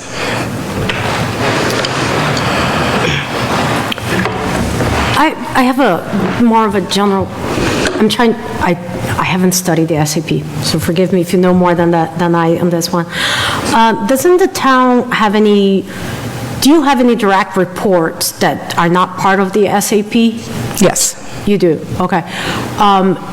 Is there a classification where some positions are not part of the SAP? Like, I think the fire chief, or not the fire chief, the police chief. So there are positions that are contained within the SAP that have an employment contract that brings them outside the SAP. But they appear, so the chiefs appear on the SAP, but they have separate employment contracts. And who defines who can have a contract and not have a contract? Good question, actually. So prior to special town meeting that occurs in the fall. I know we're sensitive in Lunenburg about that. Prior to the special town meeting, it was statutory who could have an employment contract or not. Okay. But that, by a bylaw change that happened at the special town meeting, employment contracts can be applied now more broadly. So, but typically, you'll see, police chief, fire chief, finance director, those folks typically have an employment contract. Sometimes a DPW director would have an employment contract. Sometimes other department heads would have an employment contract. Right, that's what I'm thinking, like, some key positions that require more, negotiation. Correct. Because, okay. And that's something you can change at your discretion, like, right now he's following the SAP, but next time around, can you change him to a contract? So, no, I do not have unilateral authority to enter into an employment contract with an employee. That would need to be approved by the select board. Okay, gotcha. All right, thank you. Thank you. No more than I do. 2 months. Good job. Rhonda, did you have a question? Well, if you're not done with the presentation part. Oh, we're only halfway. Okay. Do you have a... On this article, you mean? Yeah. Oh, then no, we're good. Yeah. Rhonda Lucia, 181 Reservoir Road. Now, obviously, as a member of the public, I don't have the articles in front of me. You guys have the articles in front of you. So on this particular one, and probably the next one, because I think the next one is also related to the SAP, I think sometimes in the details, well, maybe you guys have the details. What is the financial impact? That's what I like to know of each of these changes. That I think you'd need to know that in order to make a decision, almost, as a finance committee. So it kind of like is like my pet peeve when I don't get, maybe you've got it and you know something I don't know, but I like to know financial impact, please. Thank you.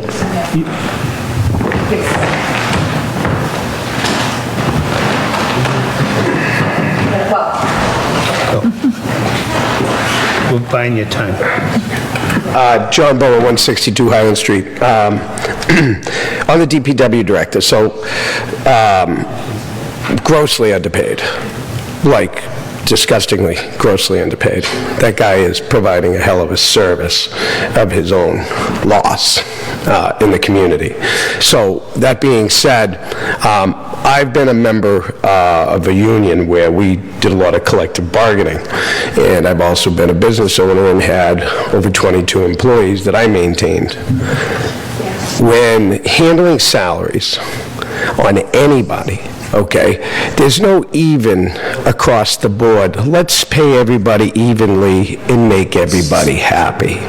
Let's take the money and put it into the positions.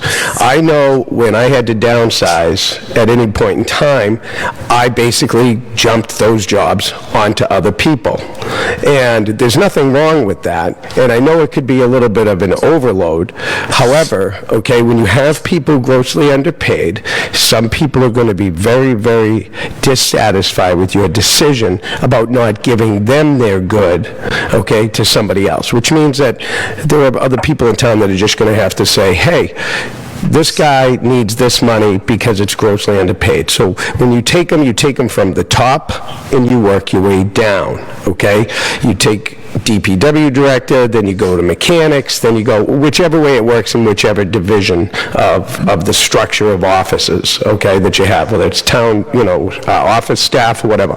The people up here need to be taken care of because the people up here are managing the people down here.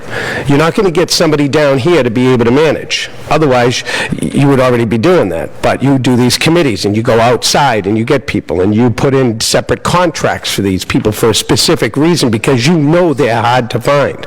So let's hold on to the structure of, if you have to take it away from people that are down below, to be able to make sure that the people that are at the levels that are egregiously out of place, that are in a more managerial higher position, like I said, under contract, those people should come first to be paid, to be caught up before everybody else. And I think that that just should be considered. And that's not to say that everybody doesn't do a good job. It's just that that's just business and it's never personal. Thank you. The town manager mentioned that she was going to be working on reviewing all the jobs. Is that correct? In the future? I need to get funding for it first, so I'll see you at special town meeting about that. But no, we do need to at least attempt to have a successful professionally completed compensation and classification plan. I heard pretty clearly from employees following my presentation, this is more about the next article, but I heard pretty clearly when I had stated at a 2.5% COLA, there was some upset with that from the SAP employees, and during that discussion, it was emphasized that they really are seeking that more neutral third-party review of our classification and compensation. So I'm hoping that we can get that funded at the special and that we can start that process. And, we've done it already twice, so some of the data is going to be very easy for us to compile and put together. I think there's been some lessons that have been learned through working with the last vendor that we can adjust how that procurement rolls out and be very specific about what it is that we're looking for as a final product, and hopefully that'll help make the difference. To address Ms. Lucio's questions, the impact related to the DPW director is approximately $5 an hour, which works out to be a little over $10,000. The next financial impact, it's a little bit more of a question mark because it would need to be a posted new position and there would need to be an offer letter. But the increase of hours and what we're expecting, it's a little bit, we're anticipating, I can't be firm on this because there's not somebody in that position, but a little bit south of $10,000. The funding for both of those is inside the salary reserve line. So if this article is not successful at town meeting, then it doesn't alter the underlying budget. And I can answer the next question too about the financial impact of the SAP now, or for the next article? For the next article, yeah.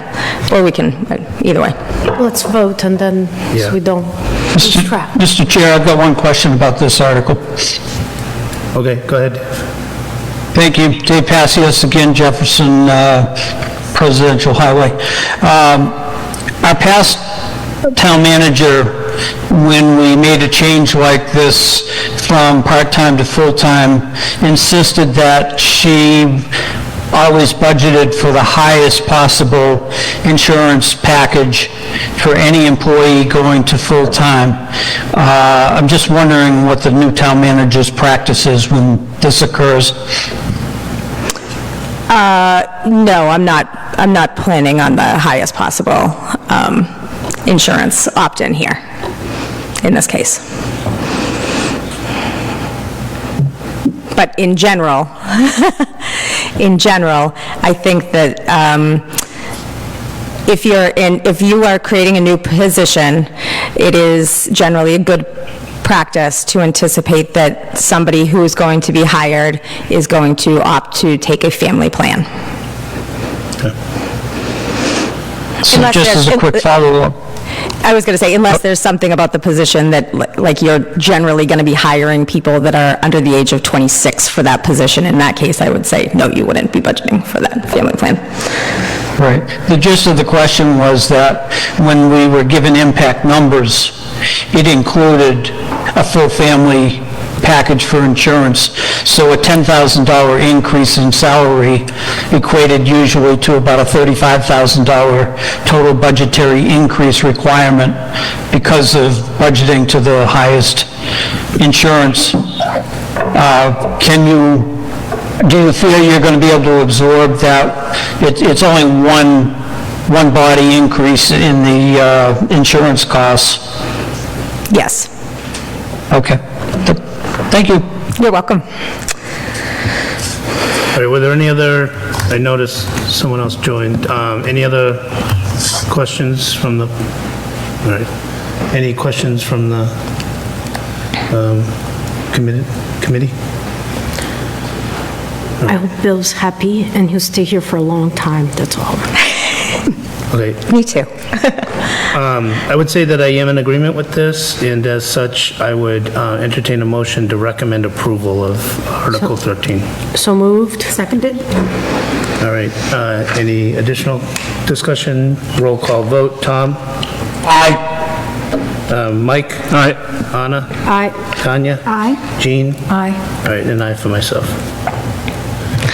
All right, and it maybe shameless plug again that we need a personnel committee. I'm actually, just on that point, I'm having, there's an employee working group that was set up by the interim town manager, and I'm having them, there's a trend, a growing trend, that communities are moving away from a personnel committee, that their utility is no longer served due to changes in the law. And so I have asked these folks, who would be directly impacted either positively or negatively by having a personnel committee, to do research and make recommendations to the select board on the future of a personnel committee, so stay tuned. Okay. Okay, so the next article is Article 14, which adjusts the pay plan for the SAP employees. I originally had proposed a 2.5% here. That is now at 3%. The total financial impact of this article is approximately $43,000. That changes depending on who comes and goes within the organization, but that's the estimated impact is $43,000. So 3%. 3%. And that's in line with other... So I'm not going to, so there are union employees and there are non-union employees, and as much as we try to treat everybody the same, there is a difference. And so I think that there was a big adjustment in the clerical union in the last negotiations, and so they have bigger bumps, and so I wouldn't say, they have a 5.5% increase this year. So there's a higher dollar increase, but this is where we use the same results of that salary survey. We saw that some positions were at market, some positions were over, some positions were lower. It supports the general need for the classification compensation plan, and I think if we do a really large adjustment without looking at those positions, town meeting voters are going to feel as though we have addressed this, but it doesn't really solve the problem of the inherent unfairness within the classification compensation plan. Okay. And just for fun, just because I like doing that, so if this was a 3% increase, it means that we have about $1.4 million in staff that are under the SAP. Just because you said this was 1.4 about million. 3%. Oh, I don't know. I'd have to do the math. It's a 3% increase, and it's about, I don't have all of the SAP. What was the impact? 43,000. Okay, so it's about that. In terms of, do you know your overall staff cost? No, I don't have that data. No, that's fine. I was just trying to get a number. Yeah. I can do that. Typically, if you have school and town, it's typically a little over 50% in staff costs. Yeah, I mean, that's interesting. Yeah, the schools is more than that, but yeah. Okay, thank you. All right, any additional questions or comments on this one? All right, I'd entertain a motion to recommend approval on item 14. So moved. Second? All right, roll call vote. Tom? Aye. Mike? Aye. Anna? Aye. Tanya? Aye. Jean? Aye. And I for myself. Okay, the next article, Article 15, is holiday pay for call firefighters. This would allow folks who are on call who cover a holiday to be paid at time and a half. This is to incentivize the call folks to actually come in and work on a holiday so that our career folks can enjoy the holiday with their families. There is, the fire chief estimated that on the high end, that this would have approximately a $6,000 impact. Do you know how he estimated that? He looked at holiday shifts that would potentially fall on Sundays. Gotcha. Thank you. There's probably a lot of fires on holidays, too. Turkey. Oh, turkey fires. Just saying. All right, any questions on this one? No. Okay, this seems reasonable, so I would entertain a motion to recommend approval. So moved. Second? All right, roll call vote. Tom? Aye. Mike? Aye. Rana? Aye. Tanya? Aye. Jean? Aye. And I for myself. Okay, the next two articles are both to appropriate free cash to the stabilization fund, the general purpose stabilization fund, as well as the special purpose stabilization fund. The planned motion under this article is to postpone indefinitely or to pass over these two articles at town meeting. These are the two articles that are being directly impacted by the free cash transfer. But the thought of keeping them on here, why I propose that these remain on the town meeting warrant, is to make it very transparent what the exchange was that allowed the $500,000 free cash transfer. All right, so you're already throwing curveballs at us, huh? Oh, I gave you 2 for 1. Close at 8:30. So we've never voted to take no action. The select board had a recommendation to take no action. I think that that's reasonable for us to do as well. And they recommended no action because There's no dollar. there's no dollar amount and... It's because we're going to pass over the articles at town meeting, so, Right. yeah. But if we don't, it's because there is a financial impact and then we should give an opinion. We can't put more money in. So there could be a floor motion, potentially, if these are on here. Could there be a floor motion to increase from 0 to... You have to be creative in how you do it, but to take free cash from one article, save it for this article, and make the transfer here. I guess you're right. It takes the very talented... Oh, my God. I'm not talking. All right. If anyone plans to do that, please pre-coordinate that action so you're not sitting there writing it down like we've done in the past. Okay, so,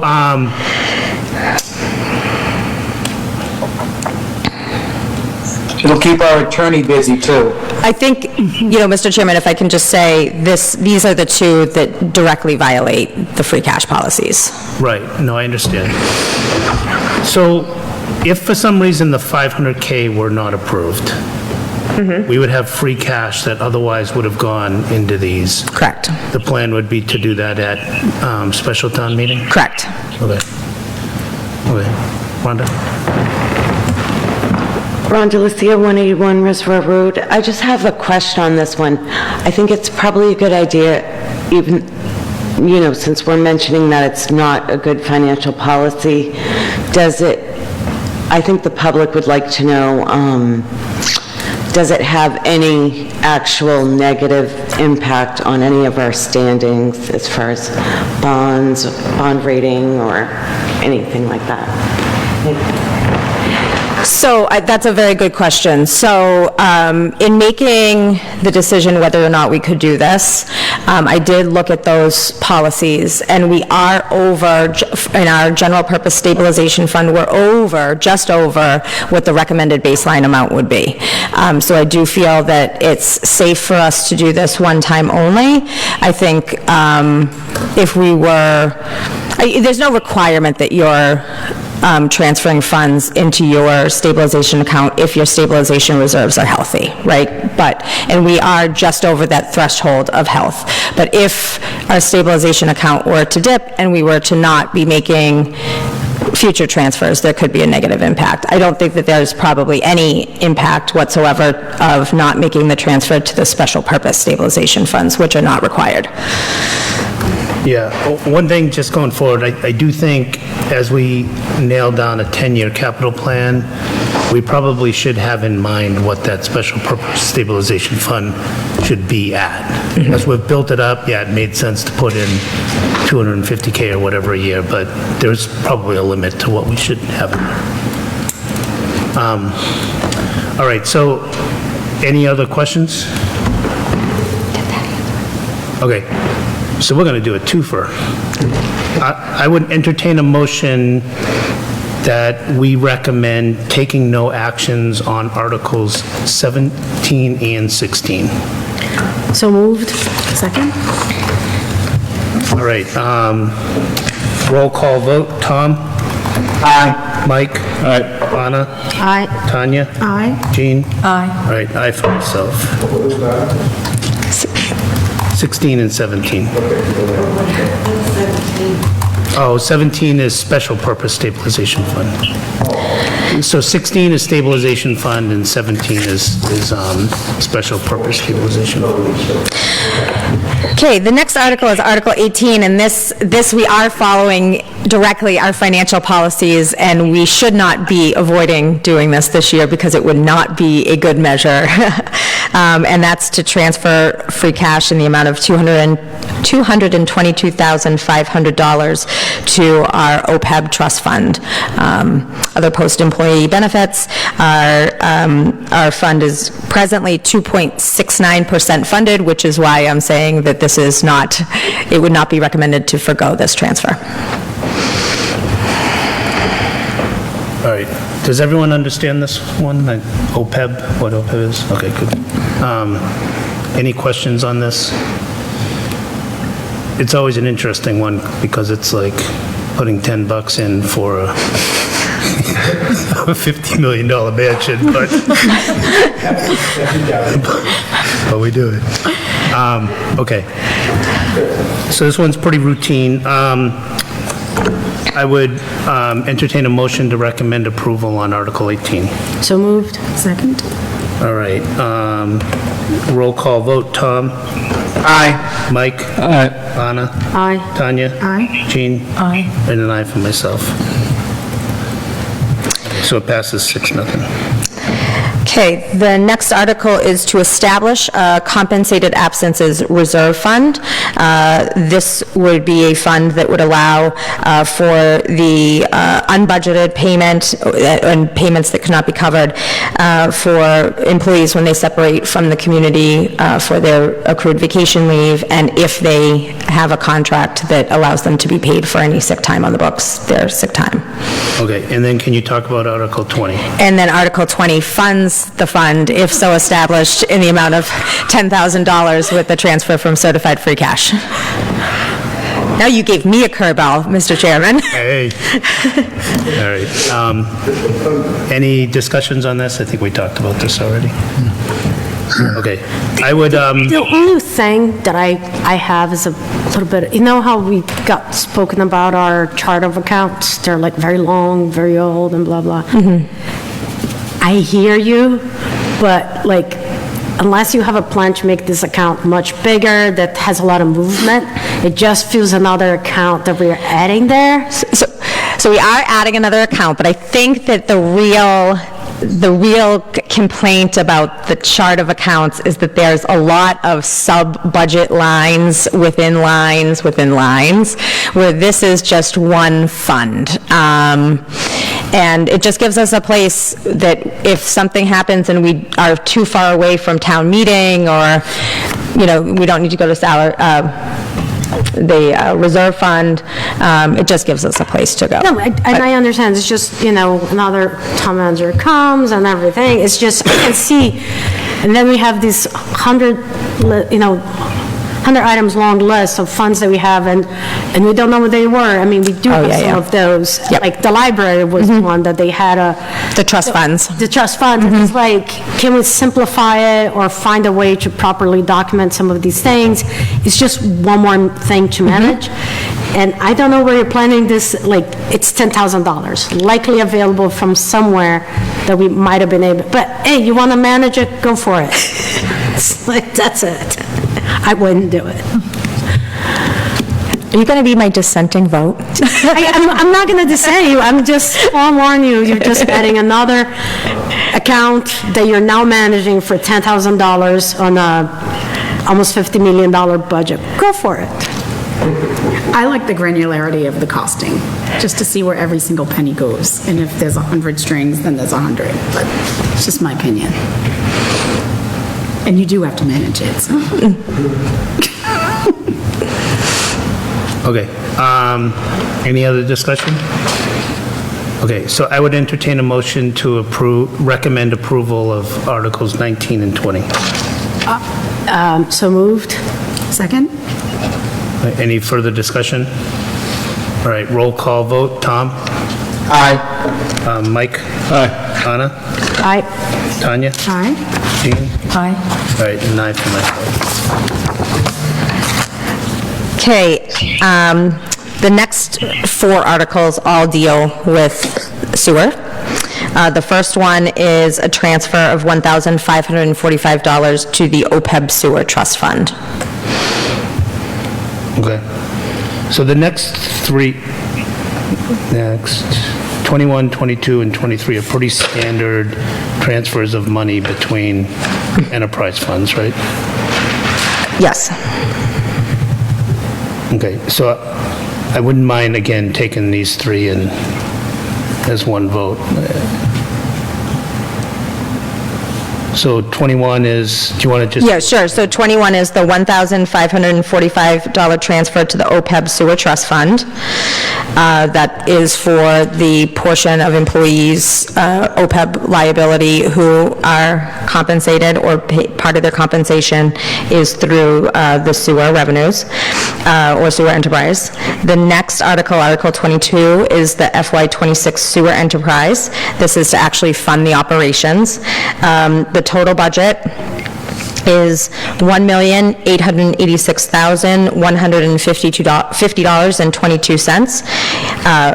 $1,583,917.45 will be transferred from estimated revenues, and then retained earnings in the amount of $302,232.77. And then the next article is to make a transfer of $19,104.40 into the sewer inflow and infiltration, also known as I&I Stabilization Fund.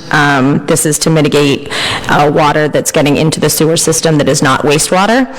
And then Article 24 is a sewer reserve capacity stabilization fund, and that's to transfer $5,133.15 into that stabilization fund. Okay, are there any comments related to those 4 articles or questions?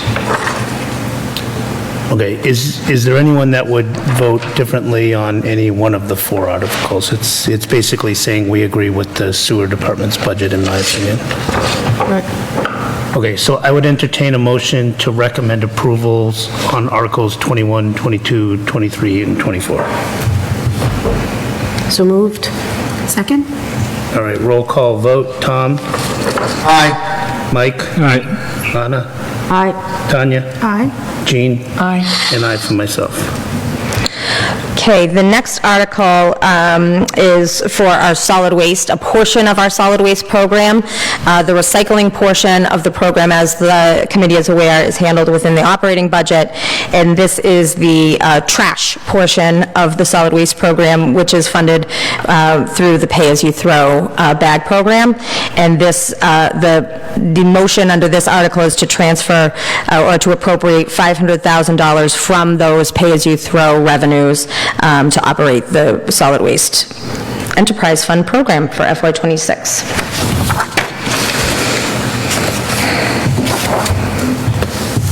How much is in that enterprise, do you know? This is anticipated revenues from the pay-as-you-throw. Okay. All right, a bag cost gonna go up? Maybe as part of the override discussion that we're going to be having. Don't say that word to me. Well, in the discussion, we're certainly having a discussion about costs, and I think that No, but you got to change it to cost. Okay, You can't just say override. So, Because we should all live within. that this is definitely an area that I would expect will be discussed about the future of I mean, how much this program. Hannaford for yellow bags? Yes, so some communities, like my former one, is eliminating their entire program and moving to private hauler for the same costs reasons. The market falling out for recycling has changed this, I think, changed the numbers on this for a lot of communities. Okay, so that's a preview of coming attractions. In the meantime, any other questions on the solid waste? Okay. I would entertain a motion to recommend approval of Article 25. So moved. Second? All right, roll call vote. Tom? Aye. Mike? Aye. Anna? Aye. Tanya? Aye. Jean? Aye. All right, and I for myself. Okay, Article 26 is the Water Enterprise Fund, and is a transfer of $45,000 from the Water Enterprise revenues to operate the Water Enterprise Fund for FY26. Okay, straightforward article. Any questions, comments? All right, I would entertain a motion to recommend approval of Article 26. So moved. Second? Roll call vote. Tom? Aye. Mike? Aye. Anna? Aye. Tanya? Aye. Jean? Aye. And I for myself. Okay, the next article is to fund the PEG program, or PAC program, and is an appropriation from their revenues of $226,946.75. I just want to remind folks from that presentation that they are into their reserves this year. So this is an area that's going to need some closer looks as we move forward to be able to continue to support it. Those revenues, those savings won't last forever, especially as the revenues continue to decrease. And then there's also a transfer here for the indirect costs or employee costs that washes out, so there's a wash here, but of $31,271.94. Okay, pretty straightforward, normal article. Any questions? Rhonda Lucia, 181 Reservoir Road. Would you, when they presented here, they, at that time, their budget was to spend like $212 more than what they had or something. I wonder if that's, have we got, I think like the pack into their reserves, I think it's like 30,000. It was 30,000, yeah. okay. I didn't hear that. They're into their reserves at approximately 30,000. So For us that have the warrant, it is in the summary, so we're kind of at advantage. We probably should print it for you. Do you have anything, or you just had the question, Rhonda? Well, I just wanted to know exactly what the number is that they're... Using from the reserve, yeah. Yes. And you said, Chris, you have it on the summary. Okay. No, it's not, that in your process. It is a similar number, but it's not. Oh. As yellow. It just happens to be.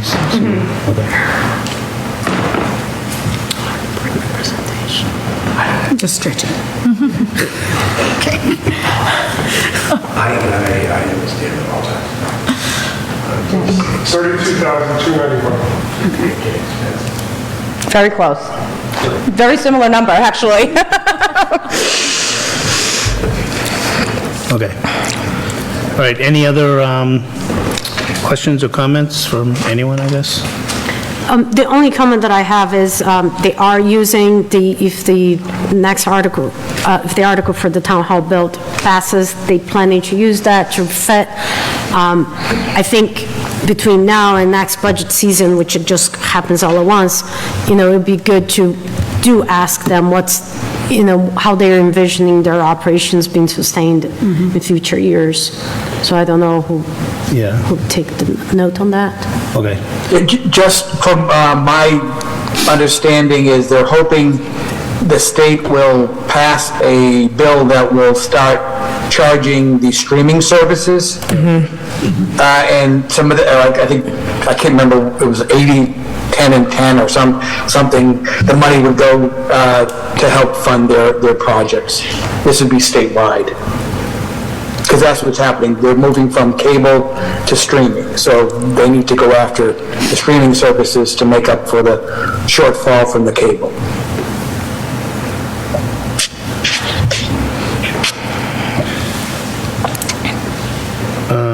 Okay, any other questions? I guess this is something we need to keep an eye on. Absolutely. The service could I was eliminate. actually having a conversation with the director earlier today, and, if things don't change, we'll be needing to really start to address this in 3 to 5 years. Yeah. There's actually a bit of an inequity associated with the charging on this, right? So if you pay for cable, you pay into this. But Correct. Otherwise, you can just get it through Facebook and... That's correct. So...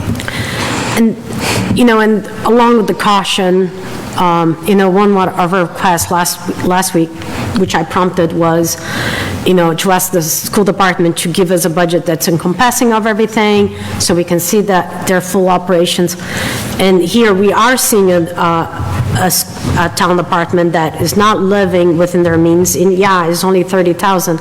But this is the kind of thing that worries in terms of general liability, like, are we going to shut down PAC because all of a sudden, so it's inching into the, being a much bigger liability, us relying on the services as a town, so definitely. I will say that I've always found this group in my 5 years that I've been able to question them. I was away this year, I guess, but, that Steve Walker and Joe, they do a really good job, I think, of explaining their budget, understanding it, keeping up with legislation, advocating for legislature, et cetera, so. Oh, definitely. Okay, so with that, I would entertain a motion to recommend approval of Article 27. So moved. Second? All right, roll call vote. Tom? Aye. Mike? Aye. Anna? Aye. Tanya? Aye. Jean? Aye. And myself. Aye. Okay, Article 28 is awful long, and it is the floodplain map update. All right, no financial impact, right? Other than printing the... There'd be financial impact to individual residents if this were not approved. So we do not usually vote that way. All right, any questions on this? Okay. I would entertain a motion to state no financial impact associated with. So moved. 28. Second? All right. Roll call vote. Tom? Aye. Mike? Aye. Anna? Aye. Tanya? Aye. Jean? Aye. And an aye for myself. Okay, next up is accessory dwelling unit bylaw update, Article 29. This is to bring our bylaw into compliance with the state law that was recently passed, and there's likely no direct financial impact here either. Okay. Any questions on this? All right. I would entertain a motion to find no financial impact on Article 29. So moved. Second? All right, roll call vote. Tom? Aye. Mike? Aye. Anna? Aye. Tanya? Aye. Jean? Aye. And an aye for myself. The next two articles, Article 30 and 31, are relative to tax exemptions. You'll see a note here from Town Council that he is not clear on what the goal of these articles are, and he's working with the chair of the Board of Assessors to make sure that we're capturing what the intent was here. But as I understand, there was a recent amendment, I believe at the special town meeting, to these different exemption clauses, and there was an inadvertent action that when that amendment was made, that we dropped out the asset and income limits, I believe, so we're expanding those back up, the asset and income limits for these two, but I think further questions about the intent here would really need to go to the assessors. Okay, so I don't think there's a financial impact though, is there? Well, Yeah, as it relates to the overlay. yeah, because how are exemptions. these exemptions funded? Through the assessor's overlay account. So it gets, someone gets an exemption and it draws from the overlay, which in total, it reduces our revenue in taxes. Essentially, yes. Okay. Well, usable, it's still within the... Right, so there's been some changes in state law that you can now draw off the overlay, and it doesn't have to be oh, good, thank you. The overlay account, if you notice on our books, when we calculate the tax rate, there's the allowance for the overlay, that's the allowance for the abatement and exemptions. So that's essentially our cap for the year to be able to draw down various exceptions, veterans, what have you. So that's already part of our tax rate instead of part of our expense calculation for the year.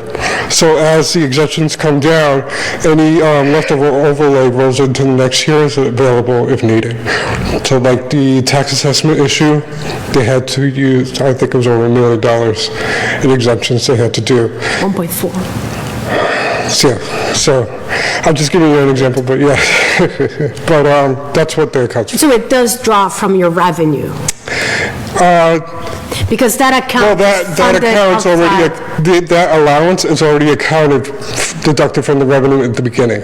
So it does draw from the revenue, but we have already calculated that in. Okay, but it is a top line, not a bottom line. It's outside the omnibus budget. It's outside the omnibus budget, but for example, when we were needing to restore things, because the assessors had reduced the amount that they believe they need in that overlay, we got increased capacity within the operating budget. So they do have an impact on one another.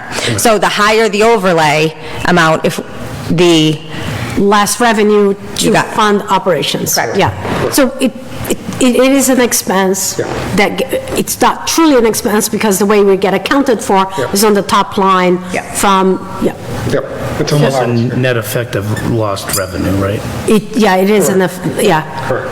yeah. Okay, you said that the assessors are still working with council on working out this language. So this is, the language that you see here is not final. I'm hoping that they can have something more final Otherwise, if allowed, it would have to be a floor amendment as printed, and it'd be amended on the floor. So this may be one of those that you do want to defer until town meeting for these next two.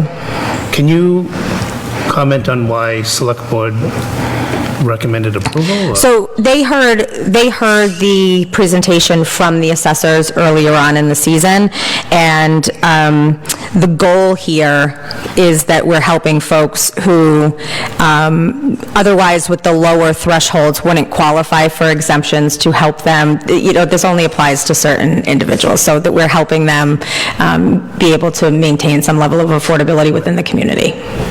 Okay, yeah, I mean, I would be inclined to recommend approval on this. However, I would say that I would like to probably see the final language. And the amounts are small, but since this is the Finance Committee and we're supposed to give the, so the exemptions, the asset level would increase from 40 to 60,000. The exemption amount would be from 185 to 332. I understand so whoever qualifies to this would have to fall under that category of asset, and they'll get a maximum of $332, and I think this will increase with COLA. On the other one, is it the tax exempt? It doesn't talk about, it does, 180, no. It does, No, the other one, not talk about the exemption amount. Let's see.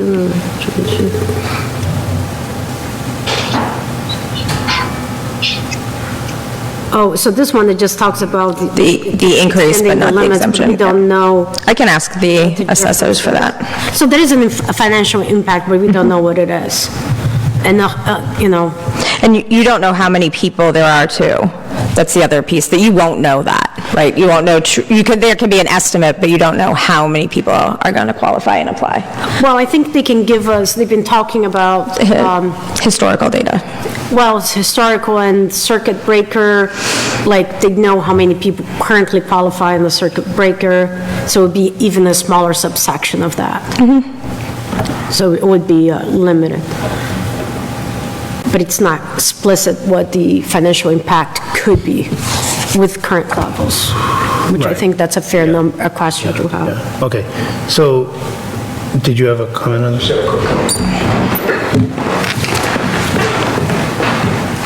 John Bowen, 162 Highland Street. Maybe Ms. Town Manager can answer this for me, but I remember talking with Linda with regard to the exemptions that people, hardship exemptions and so on and so forth, that she has, I'm pretty sure, has unfettered discretion to decide who gets an exemption and what. It's not like rooted in that if you make this income or you have this situation, that it's basically all under her total discretion.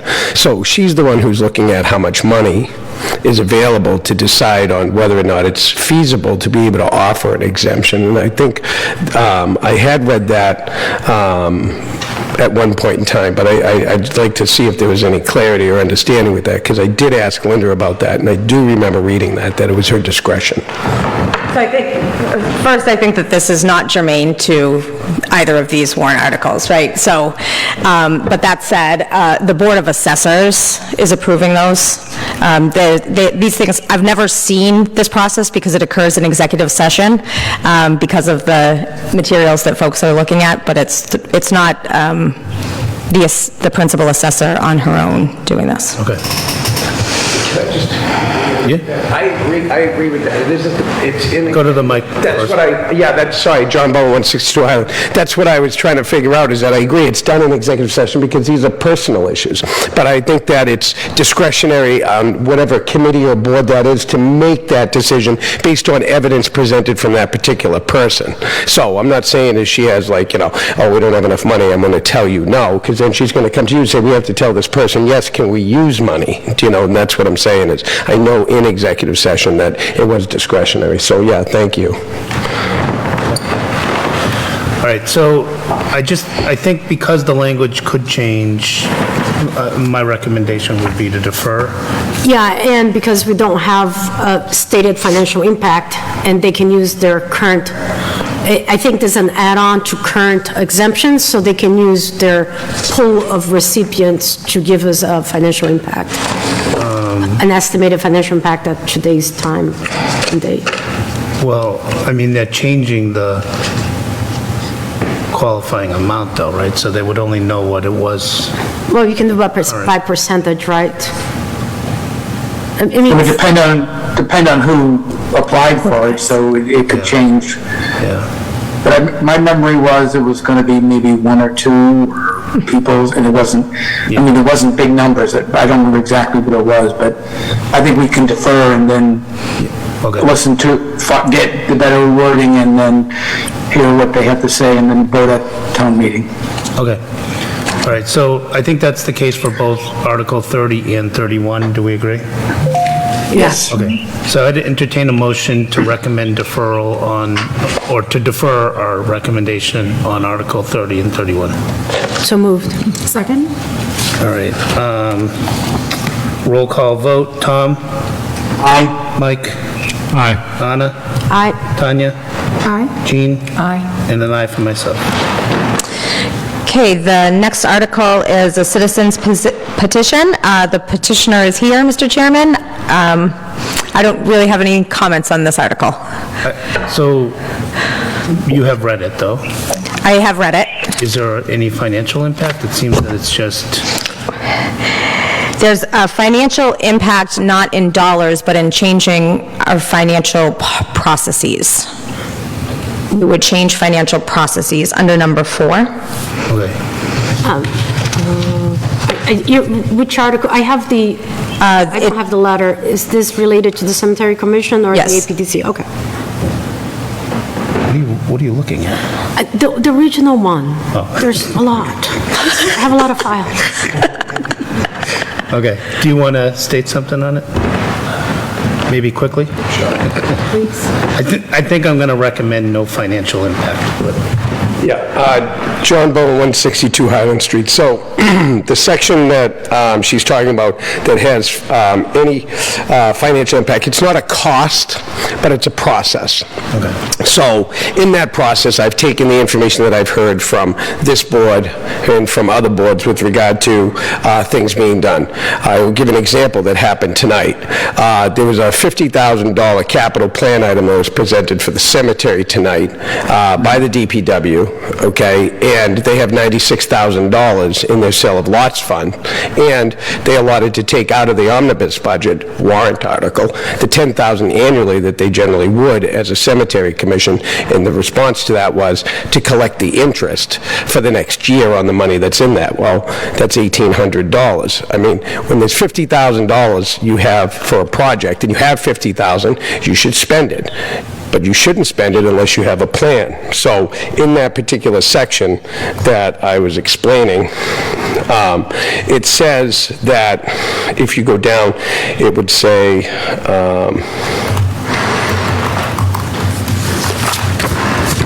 just bear with me. Wait, oh, you have it in front of me. I'm not even looking at her sheet. Look how small that is. Okay, this is for blind people.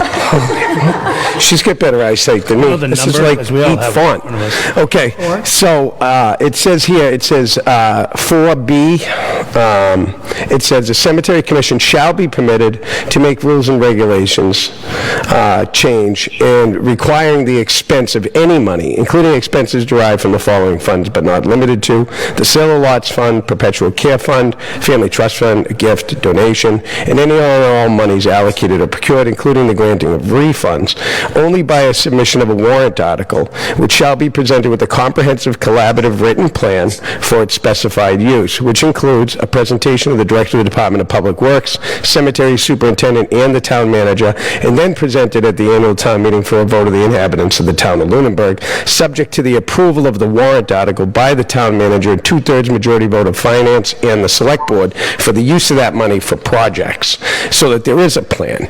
Because as we've seen over the last 4 years, There hasn't been a plan, and that's a problem. So that's why that particular section does have financial impact, where it basically directs, okay, the Cemetery Commission to not utilize money willy-nilly. And I noticed at the very end of that, you'll notice my presentation, you'll see that I put a spreadsheet in there where they spent $5,500 for a grass study. That was, you have a cemetery superintendent, he knows how many hours it takes to cut the grass, get the numbers from him.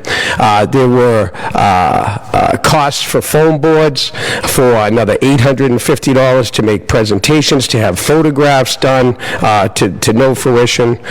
There was an additional license bought recently. We already have a license, but we bought another license because they want a license instead of asking for a license. I listed a number of different things of waste.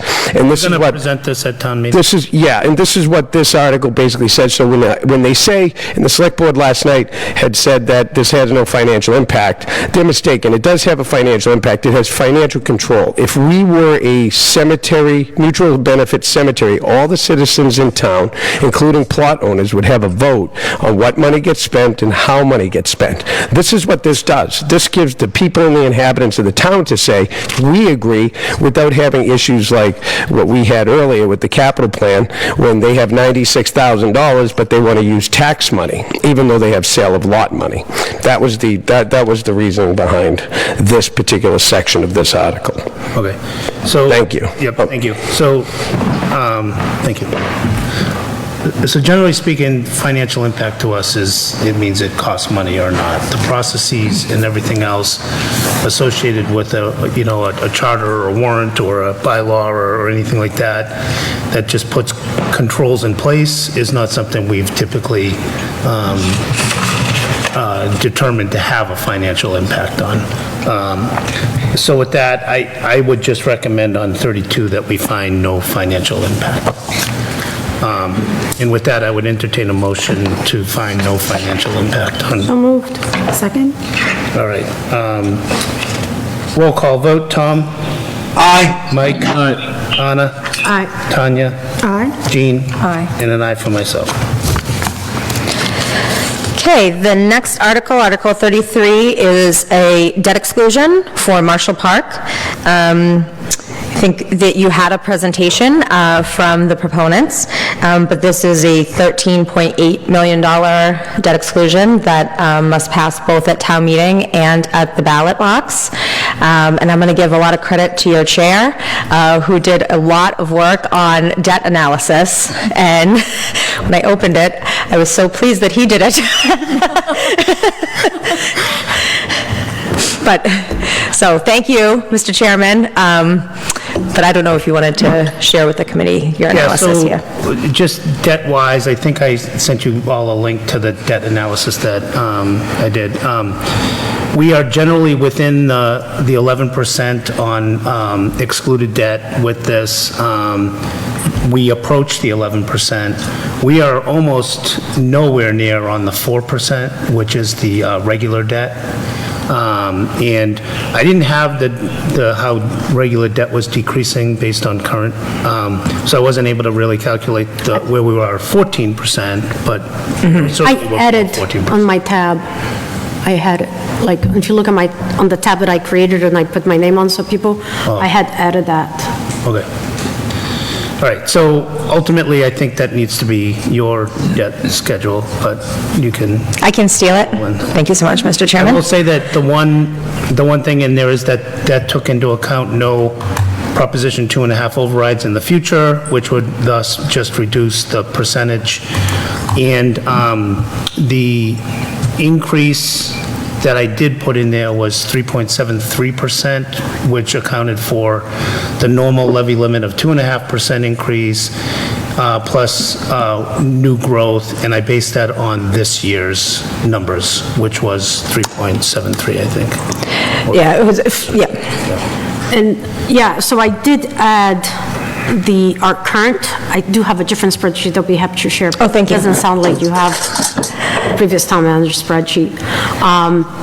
And so for 3 years, we go 1 1 year we go 1.3% above the excluded debt levy of 11%, but we do not pass the overall capacity of 14%. We always stay under 11 and a half. I don't know that I can validate the former town manager's spreadsheet, though, because I did take what we got from the bond council, or the... Our current number, yeah, our most current numbers were where... Yeah. I'll send it and then you can verify. So I think that, I'm just confirming what you're saying, and we stay above that 11%, but not the total. We never crossed the 14%. Yeah, okay. And I think another point here is that this analysis was done with the assumption that there would be this full project funded through the debt exclusion and that there was going to be no grant funding associated with this, right? So, Yeah.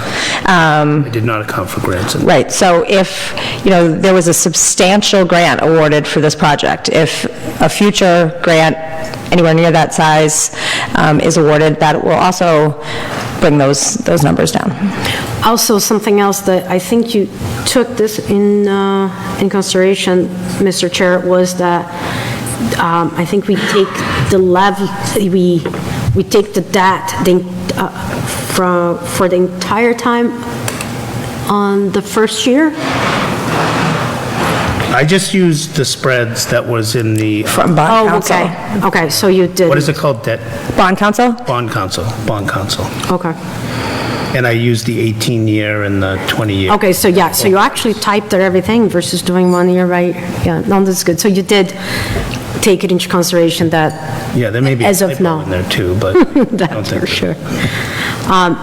No, it just, it's in, adding new debt is always a funny thing with timing because, you got to have enough capacity to add a significant debt. Like if you're trying to do a big project, it's not any time because you got to wait until you have enough mature debt. And a couple years ago, we did have, I think it was the police station and the library matured, and that opened that capacity. So now we are doing, if both projects are funded, we are going back to that levy, to the limit that we have, and then, probably within another, so we already have paid 10 years, close to 10 years by the time this matures, to the high school.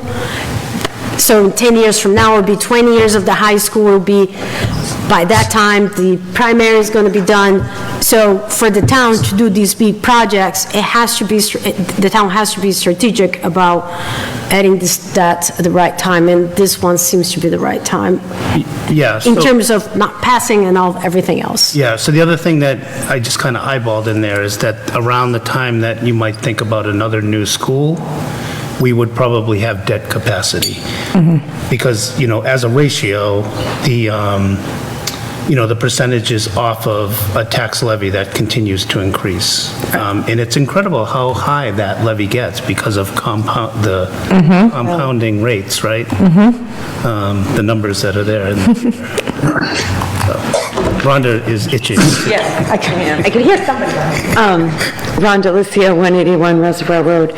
Now, in the projections that you're talking about, do you also include the school is almost ready to announce the findings for what's needed for Turkey Hill to keep it going for the next however long? Is a borrowing project for that also considered? So, again, that could be regular debt, I think. Maybe I'm speaking for town manager, but I don't know the extent of that. It could be regular debt. It could be capital items as well. So no, I don't have anything laid in there because I have no idea how much that might be. Okay. But there is regular debt capacity, even with both of these. Yeah, we have like $50,000 of debt. I actually think we've gotten into an unhealthy situation as a municipality, right? We think like ourselves where, next year I pay off my mortgage, right? And that's a good thing. But I think for towns, they're not going to retire anytime soon, right? There will be a 400th Lunenburg celebration. So we need to continuously use debt as a funding mechanism for our larger projects. And I think we have just retired so much and kind of put that into the operating budget that we've gotten into an unhealthy position relative to, Regular debt. using regular debt. Does that make Yes, sense? it does make sense. But I just had one other thing. I think at Parks, they let us know what they thought the impact on each, the average homeowner, if we could just get that info.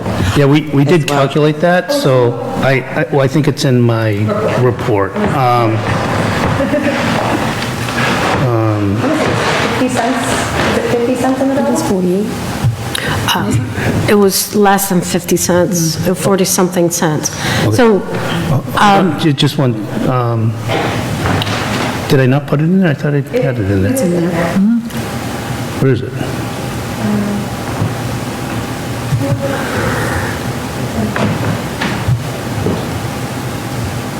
It says XX. I thought I had a number though. That's your version, has excess, the one we sent back to you. Okay.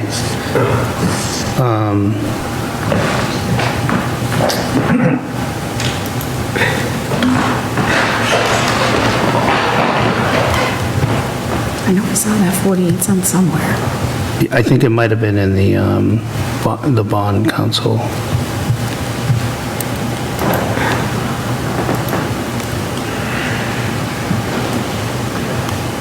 Okay, Marshall Park is 55 cents. 55 cents on the dollar. Okay, so 55 cents on the dollar, on the 1,000. right? On the 1,000, sorry, yeah. The average single-family household has a valuation of $504,937, which is an increase of $278. So if you know your valuation this year, it's 55 cents. And then municipal building, just because I have it up, the next article is 57 cents per. So the combined two of them are about $1.10, $1.12. That would be without any grants. So grants could reduce that number. Let's double check before we print it. This is not going to be printed, okay. But the 55 and 57, if you're wondering why the higher dollar project is only a few cents, it's the longer term of the borrowing. Right. I actually thought it was a little less. I thought it was 47 cents, and I thought the impact was going to be $231 or $30. That might have been before getting the final answer from bond council. Oh, we received something else that I haven't seen. Okay. We received combined projections. Yeah. Projects. So I can take another look, but those are the numbers. Was it in the I can't hear last that. few days? Oh, come on. No.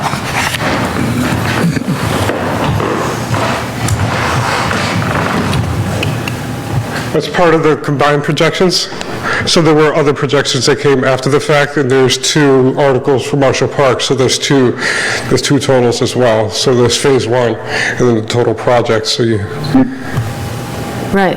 so the 55, I think it was, that's the worst case scenario, but I could go back and take another look. Yeah, because I think Yeah. they are, so if you could do me a favor, you and Jen, circle back with the chair of the Parks Commission and making sure that has because I think she's been talking and they're planning for a public.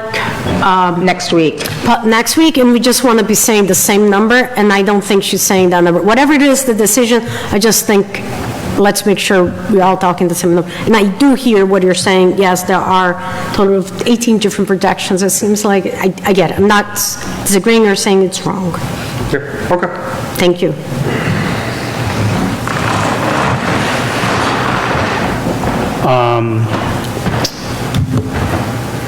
Dave?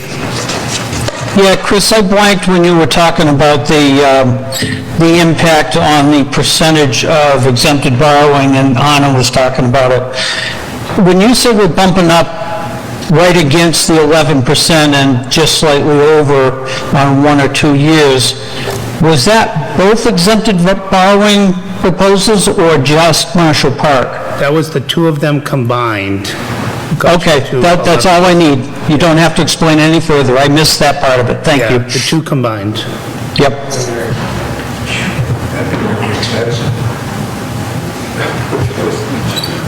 Okay, so I do have a question for you. I know there's talk of potentially a floor amendment to go to just the first phase, but this does require the ballot and the vote at town election. Right.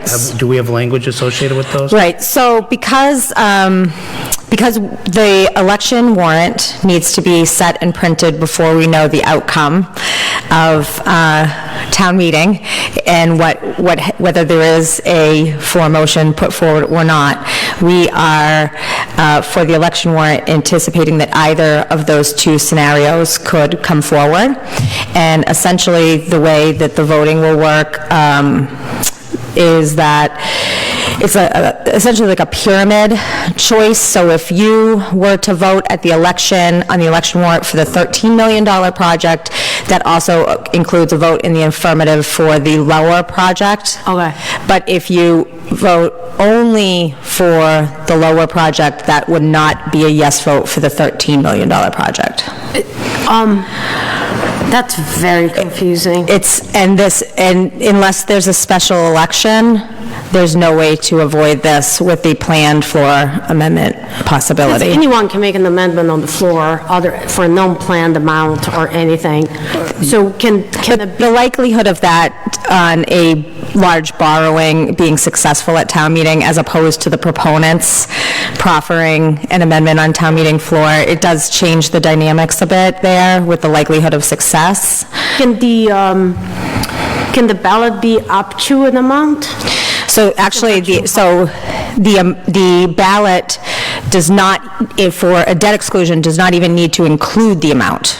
What it does need to do is describe, though, the projects. So if we don't include the amount, then people are going to be even more confused because they have to read and say, okay, this one has these bathroom facilities and doesn't have this, or because it's a description, it says, 3 pickleball courts and basketball courts, and then the next option has a different description. It is confusing with a planned. So I'm going to ask you to circle back with the chair of the Parks Commission, because I know they have an upcoming meeting, or? We had a discussion, was it yesterday? The chair and the vice chair of the Parks Commission and I met, amongst other things, we did discuss this optional, the way that this is going to appear, and that there's going to have to be a fair amount of education for voters about what their vote means at, not so much at town meeting, I think town meeting is more straightforward, but at the ballot. I've never seen a ballot that way. So, I do think that there really can't be floor amendments. It has to be aligned to it on this one. But the 18-year amortization of the 13,735 says a tax rate of approximately 46 cents. I'm just looking at the bond council one. I think what you grabbed was the 15-year amortization, which was 52. I think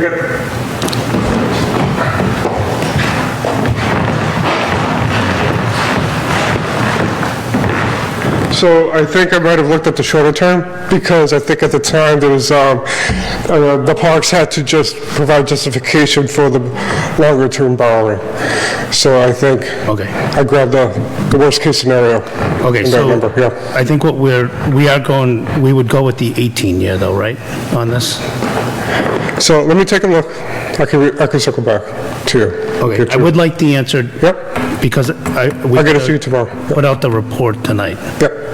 Okay, I'll get it tonight. Yep.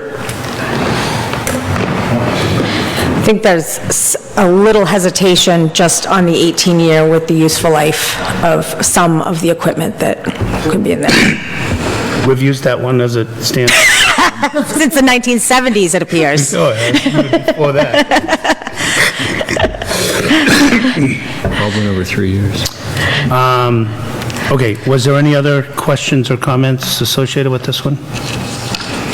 That's what my fire truck, 1932. Okay, I do want to make recommendations on these two articles, even if there's questions that will be answered in our report. So I think it's either 46 or 52, and that just depends on if it's 18 years or 15 years. I did do my analysis based on 18 years. All right, so anything else on this In terms of questions or commentary? before we vote? No. Okay, so I would entertain a motion to recommend approval on Article 33. So moved. Second? Okay, any further discussion? Okay, roll call vote. Tom? Aye. Mike? Aye. Anna? Aye. Tanya? Aye. Jean? Aye. And an aye for myself. And I know you said discussion a long time ago, but just as a comment on this article, because I heard select, this is a project that the town has been working and has invested money for the past 5 to 6 years. And, financially speaking, this is the mature time, the appropriate time to take on a larger debt, to do a larger project that the town, the residents want to see. So now is the right time financially to do that, even when we think about a future school based on when can that be planned, so. And that holds true for the next project as well.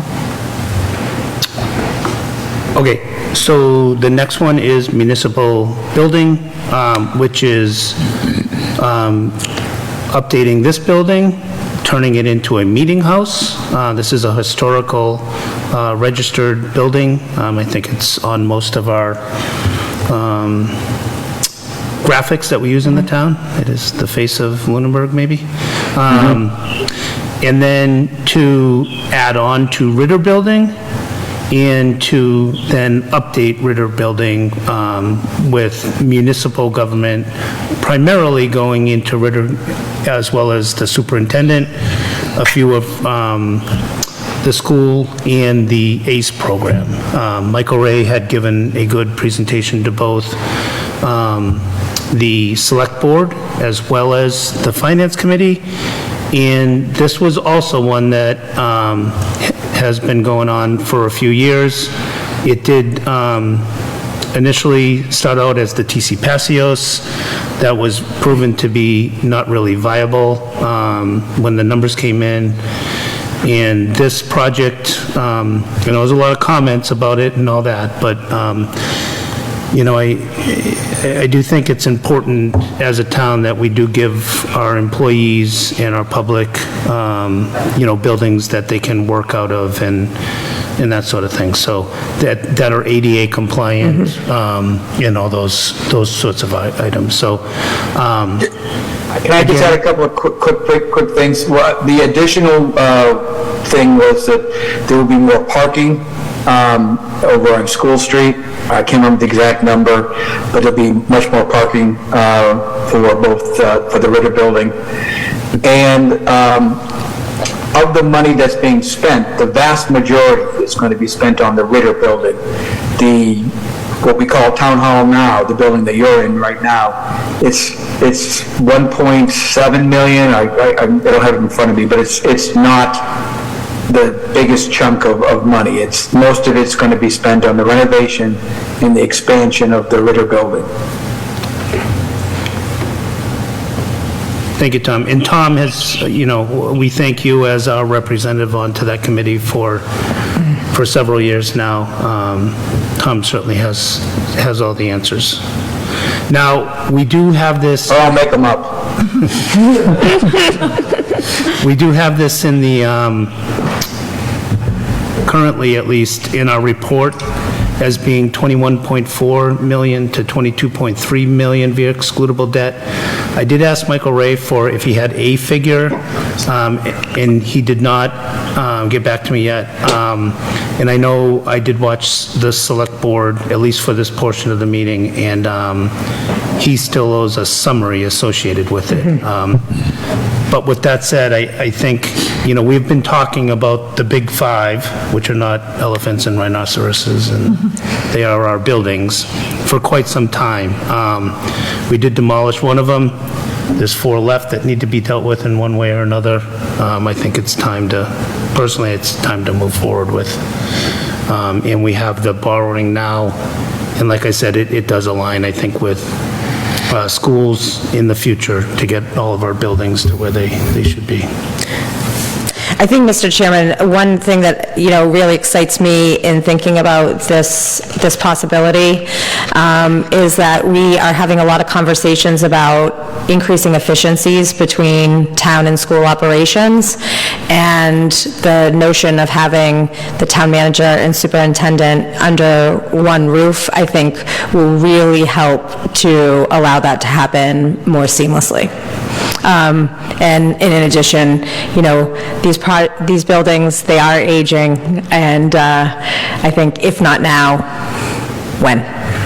And I'll also say that I am going to fully support this article, but the comments that I made in the past regarding the use of the space, I still do want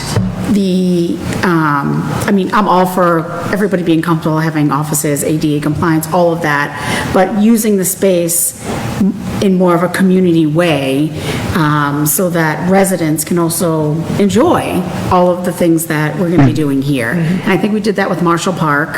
We opened it up to many possibilities, and I think we should do it to these new buildings as well. So I'm not saying we don't deserve offices and all that. I fully am going to support this, but just put some thought into the other spaces, the open spaces that are in the buildings for community use and resident use.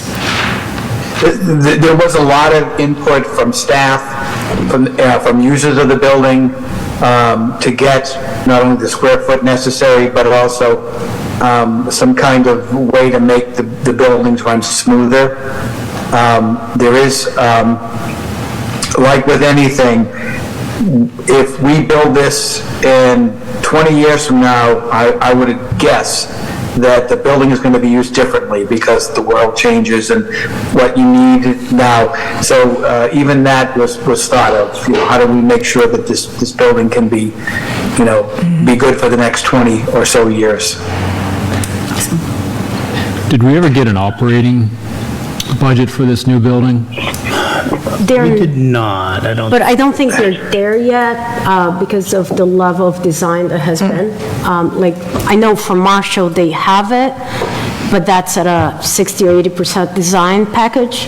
I just noticed this town, we're really good at building buildings and then not keeping them up.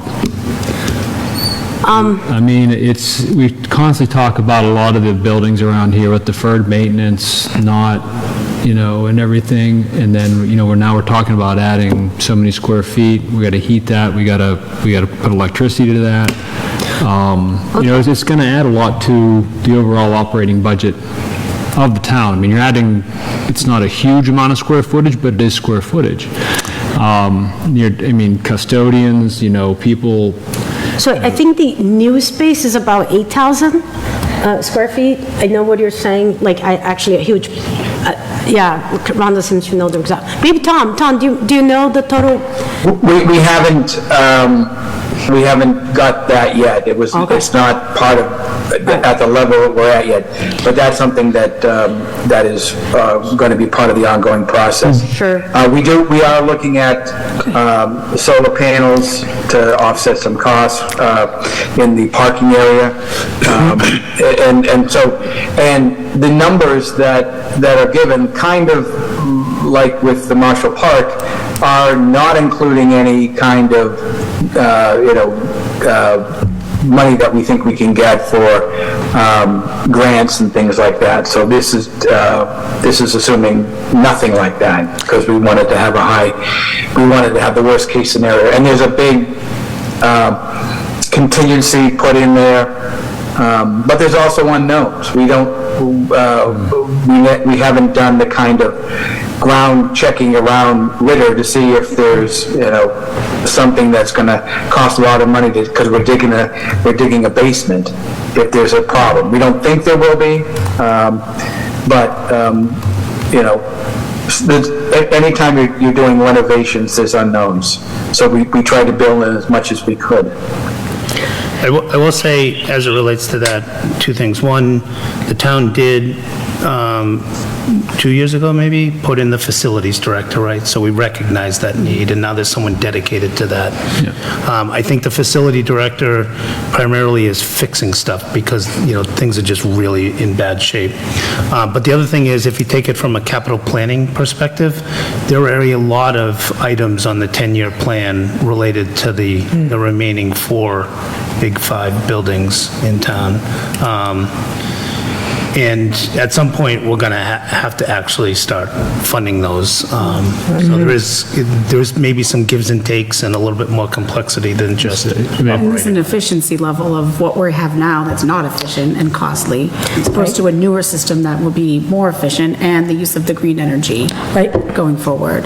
So I think that's going to be a balance, honestly. Yeah. One other thing that I'll mention on the operating cost, because I think that's a good thought, is not doing anything costs a lot of money, not just on operational, but also on not useful life of the building. So I'll use it as an example, because I think our operational cost for that building to exist for the past 12 years, because that's when it was made not a school, is probably, I don't have it, but it's probably between 80. Oh, yeah. Yeah, $60,000 to $80,000 a year, where 2/3 to 3/4 of the building is sitting empty, and we've been doing that for 12 years because we have taken no action.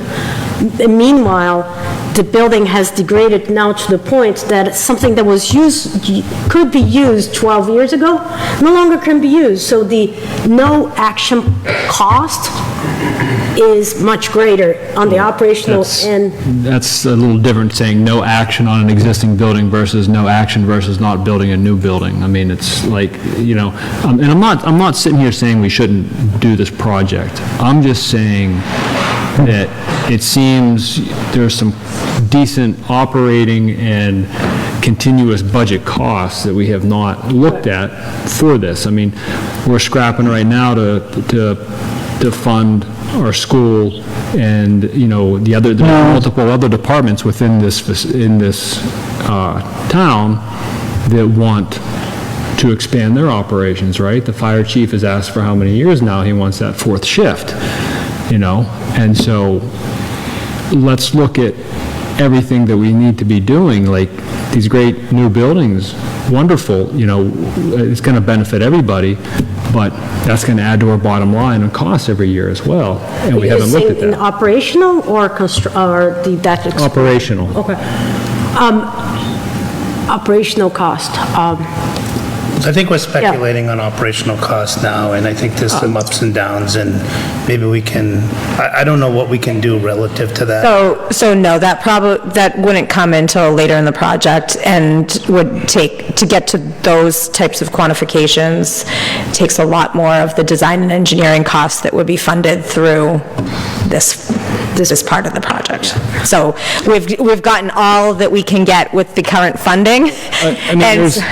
If you go into ASHRAE, there's basic square footage to kilowatt hours per year for electricity, right?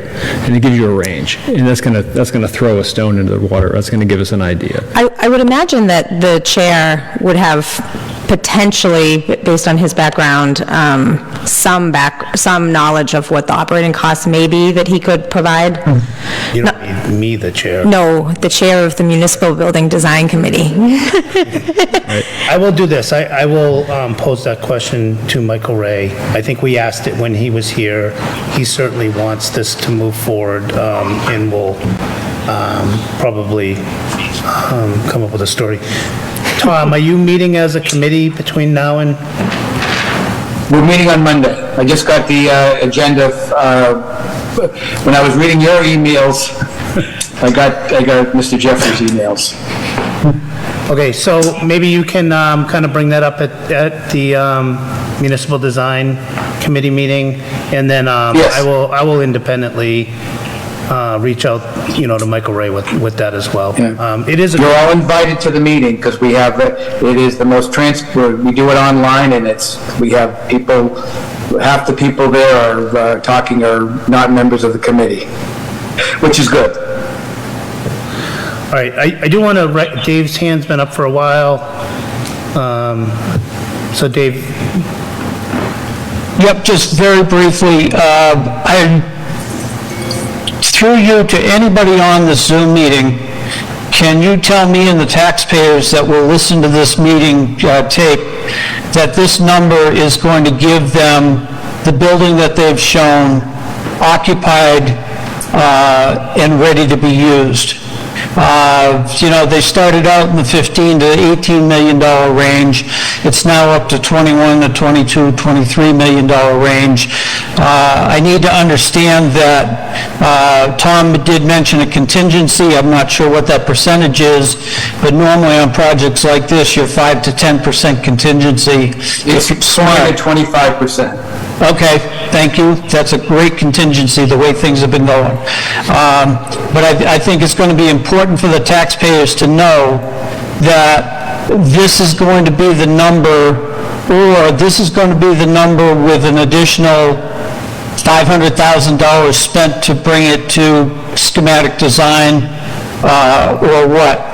Because if they approve this and then next year they're told, well, we need another $1 million to get the final plans and schematic design and start construction, then they're going to feel like they were duped. That's my only comment. I'm not funding this, so that will be my last comment on this item. Thank you.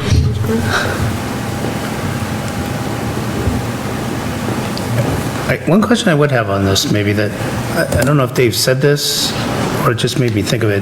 This comes furnished, like this is with all the... I was actually just literally thinking of the office furnishings with that question, and I don't know the answer of whether, we're not going to build a new building and bring over our broken, that chair in the corner. My recollection was there was going to be, it would be furnished. I think I can't, I remember them talking about what kind of things, what kind of tabletops and things like that. So this is just, it wasn't something that I was focused on. But I'll bring that up at the meeting to double check. But I don't quote me on that, although I just said it on, it's being, I said it on a Zoom meeting that's being televised. So, but I believe it is. Except for PAC, which is their responsibility to furnish that part. Yep, okay. But I'll double check on Monday. Rhonda, did you have a question? No. Okay. Did you get everything you wanted? You had a You were pouncing. Rhonda Lucia, 181 Reservoir Road. No, I just, along with what one of the members was saying, the state is requiring us to have heat pumps in this new building. So we do live in Unitil's monopoly here, so when I hear things like that, and then I look around and I see, even on our so-called new buildings, it's going to have a few elevators, and the high school, middle school, I think it was like they had to pay $30,000 this past year to just fix the elevator. And that's, I think, less than 10 years old. So I think we're living in fantasy land if we think that new buildings don't have pretty sizable costs. That's all. Thanks. And to go into what you're saying with the heat pumps, a lot of people don't realize, but, you're, in New England, when we run the air conditioning, we run it 3 months a year, so your compressors are running 2 or 3 months a year. that same compressor is what runs your heat pump, right? And now you hammer it roughly 4 times as much as you do just in air conditioning. All right, so your rooftop unit that used to last 20, 25 years is 11, 12-year cycle now. So your overall maintenance when it comes to that type of thing is considerably higher. There's just a lot with building the newer buildings and all of the newer building codes that we deal with that are, it's actually quite the detriment to building longevity.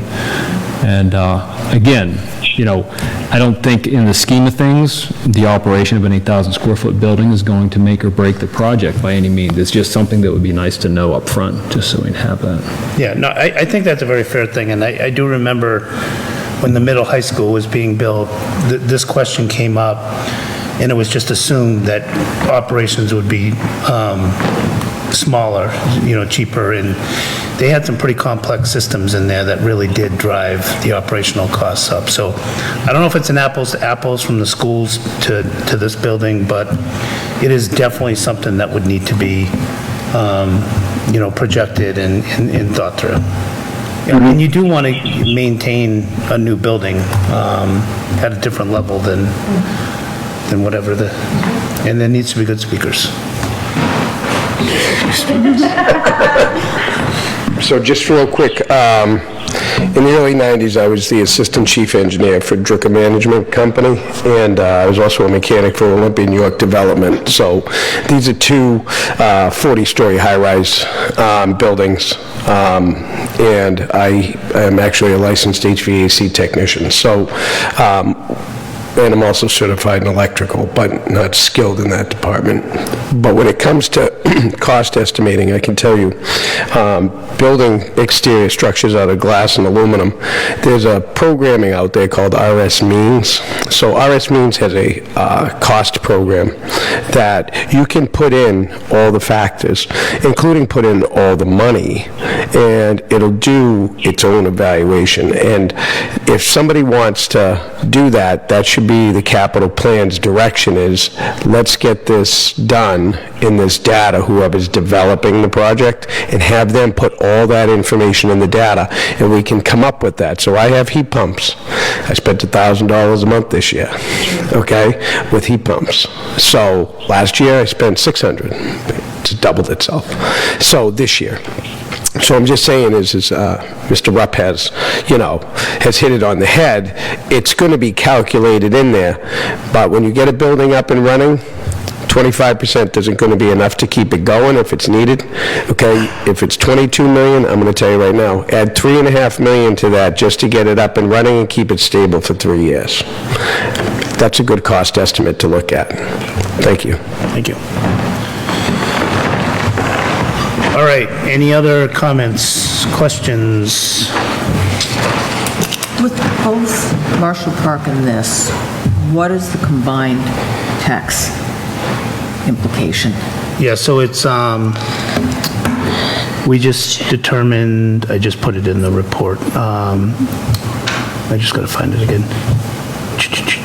46 per thousand for Marshall Park, and then 57, right, is what you told me? 57. So $90, basically $1.03. What's the current rate? It's like 14 something, I think, isn't it? 14%? 14 per thousand, Oh, yes. 1430 or something. Yeah, 14 and change. I mean, that changes based on valuation and stuff, but. Right, when the values go up, the rate goes down. It's always increasing by 2.5%. Okay. All right, with that, I would entertain a motion to recommend approval of 34. So moved. Second? All right, roll call vote. Tom? Aye. Mike? Aye. Anna? Aye. Tanya? Aye. Jean? No. And an aye for myself. So we finally got to someone not in the unanimous. Well, That's good. No, no, it's just because I've talked to a lot of people in this Yeah. town, and they know. Yeah, no, I like that we're not -0 every time. Where's Jay when we need him? Yeah, I don't know. Jay last minute said he was unavailable tonight. So. All right, with that, Close the public hearing. yes, I would entertain a motion to close public hearing.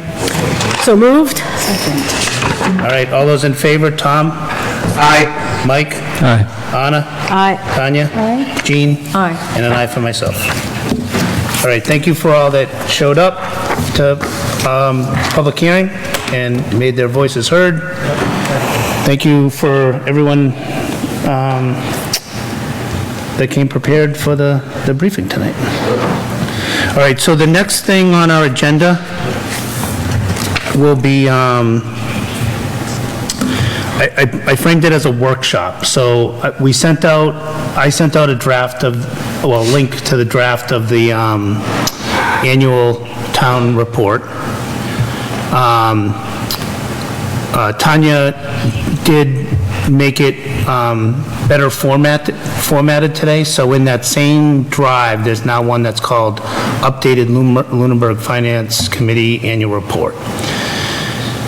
So I would recommend that we work off of that, and then if there's comments, I guess the way we'll have to do it is to just have everyone pull it up, and we can go paragraph by paragraph. Can we have Use a the restroom. Okay, can we have a 3 minutes recess just before we start a new task? You gotta buy drinks, I think, don't you? I heard a lot of Thank God we voted for the Ritter building.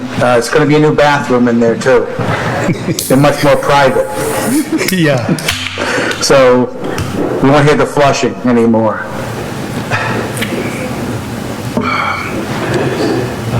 Did everyone sees where that is? No, I don't see anything. Okay, so it's in the budget folder. We're from here. So go to documents, and then And then budget. Budget material? Budget material, FY '26. And then annual report.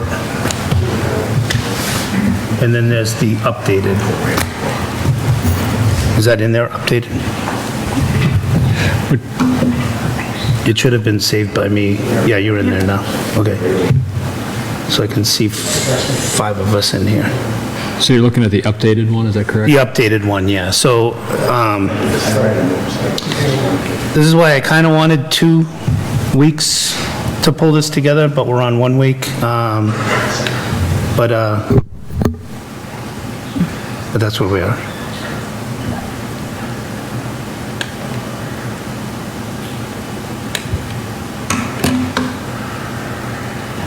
We're gonna reformat this so that it's same font, same spacing, all that stuff.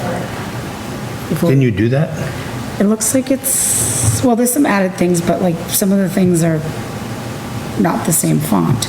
Are you in the web version or the desktop version of Word? Desktop probably. Okay. Because when you're in the web browser, everything looks funky. Does it look funky to you? Like, doesn't operations look bigger than school department? And borrowing looks bigger than, and it's all jumbly? See, I don't see that. I mean, it's all the right information. It's great. It just, Okay, we'll format. okay.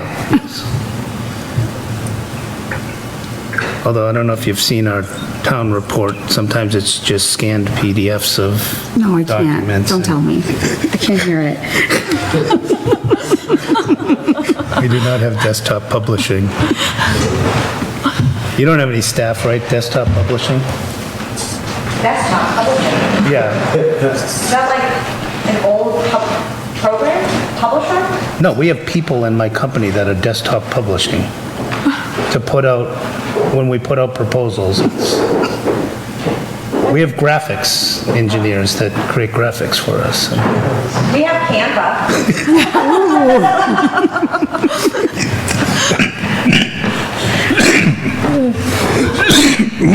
Chris Ruth has a drone, right?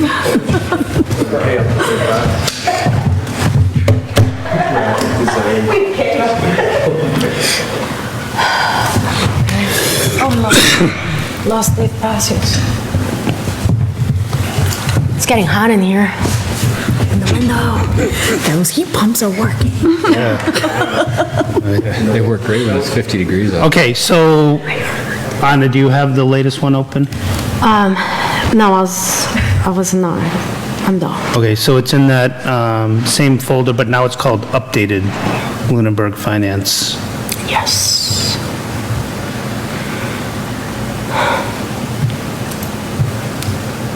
It's on. All right, you're in.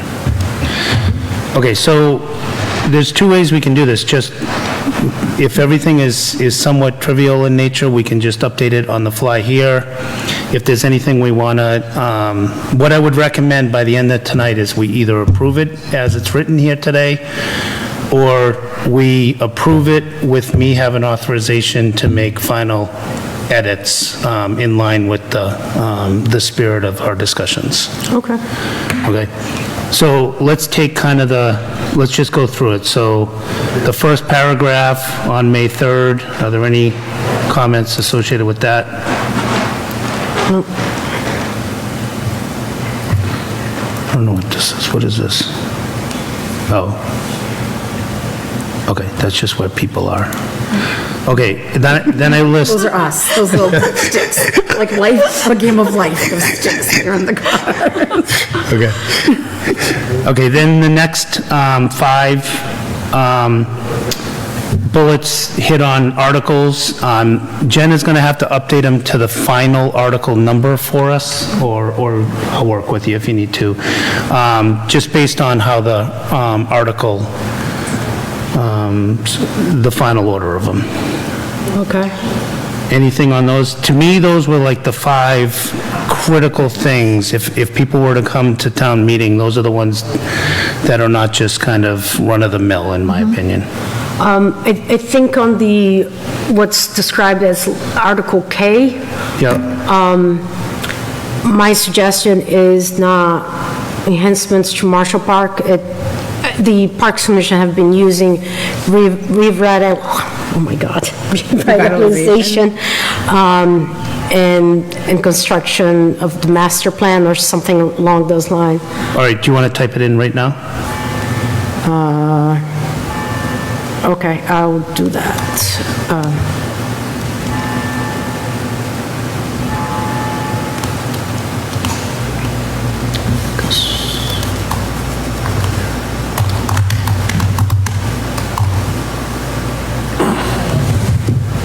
I'm very wordy because my original language is Portuguese, so you can do,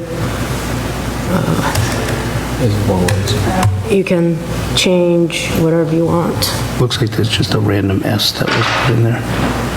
Do we have track changes on? Mr. Chair, so the version that you're working off currently does not include the couple of changes that came from the finance director and I, so. Yeah, so I would welcome you to jump in. Okay. Just tell us where those would go. You are part of this team. You will get the praise and the...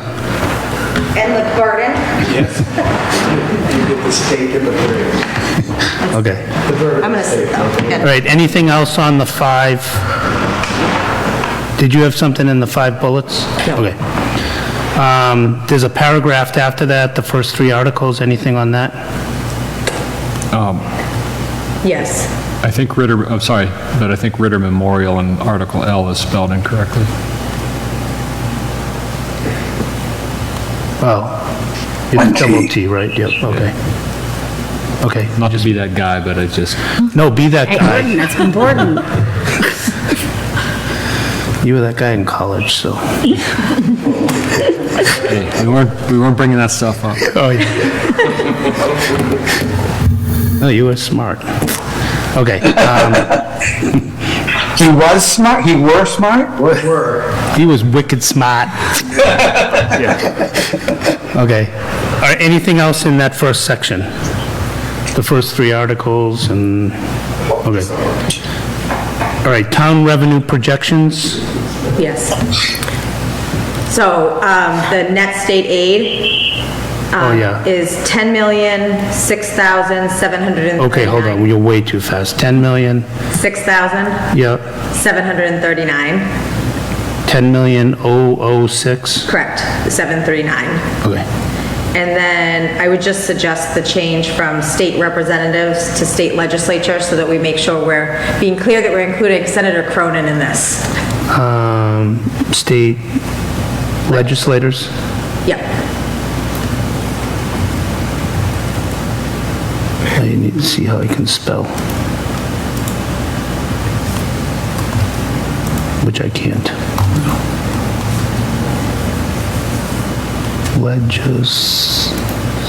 Slaters, okay. So one thing that when I was reading, let me just see, state aid comes from.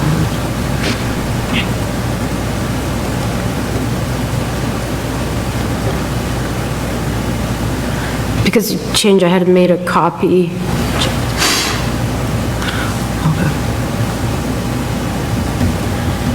Where is state aid on that? Yeah, man, I wish we could just all go off and propose changes, right? While Ms. Lockwood's pulling that up, the last paragraph of that section talks about the grant writer services. I don't know if you want to adjust that last sentence accordingly.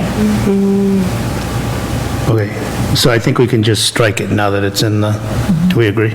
Yeah.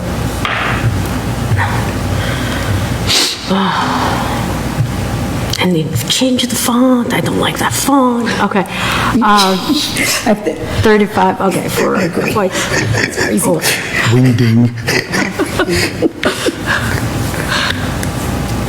So I had added on my notes, you had one important aspect of state aid is, where is that? Right above the graph? Right above the graph. Okay, so I'll just tell you and don't try to find it because it'll be easy for me to just follow one document. One important aspect of the state aid is Chapter 70, and then in my mind, I wanted to call out what Chapter 70 is, because this is going to every household. And I added Chapter 7 is Chapter 7 program is the primary source of state aid for funding local public elementary and secondary schools.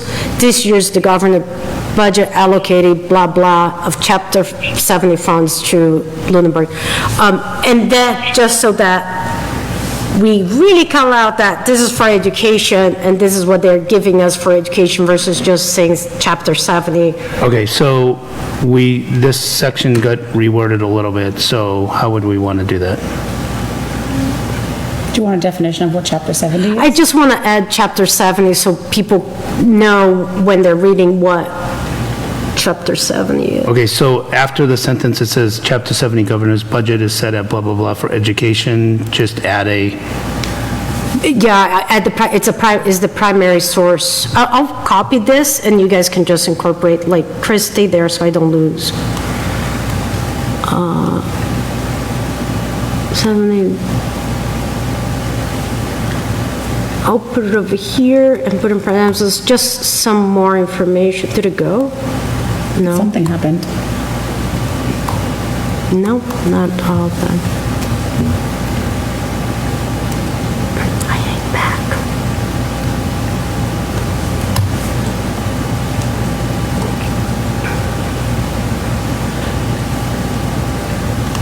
Are you trying to add that as the primary There we source go. of funding? No, it's just that.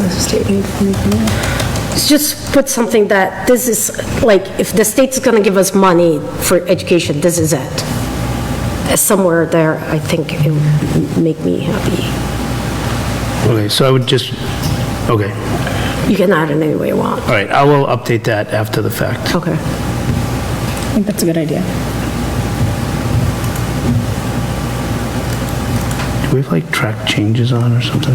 Yeah, when you go, should be under, yeah, where it says editing, and if you do reviewing, it will do track changes.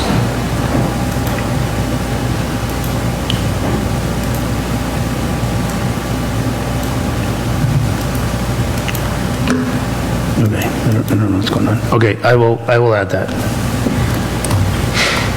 All right, then we have the table, which kind of shows that for most of this period, you know, the state increased this by over 5%, but the last 3 years, it's been 1.5%. So that's pretty significant, I think. Can I ask a question about the 1.5%? It wasn't clear to me, because I was looking at the table, what was the 5.3 and what was the 1.5? Is it the percentage change between year over year? So like between... I think I originally had that as from FY13 to FY23. It was 5.3%. Is that how I had it? Mm-hmm. Okay. And between, and when is I would say when those increases were over the past decade from 2013 to FY24, it was 5.3. Okay.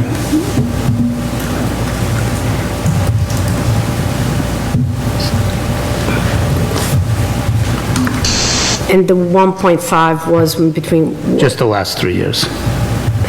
So I removed over the last decade and just changed it, because I had calculated them from FY13 to FY23. Okay. Increased. Okay. Anything else on that paragraph? No. Okay, then we have a table. I pulled this right off of the state site and then added numbers, I think, in FY 25 and 26 from the schools associated with change. I think the FY 25 number is right for student enrollment, foundation enrollment, because that's what was presented to us, but it's strange that it didn't change, but I don't think it's a huge deal if it's off by a little. I got it from their presentation, though. Okay, well,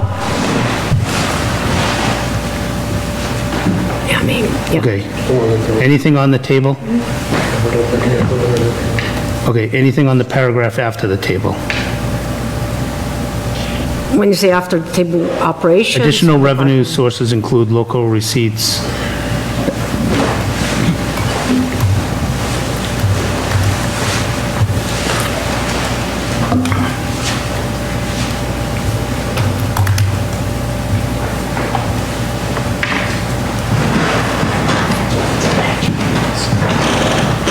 All right, the next section states operations and has an introductory paragraph.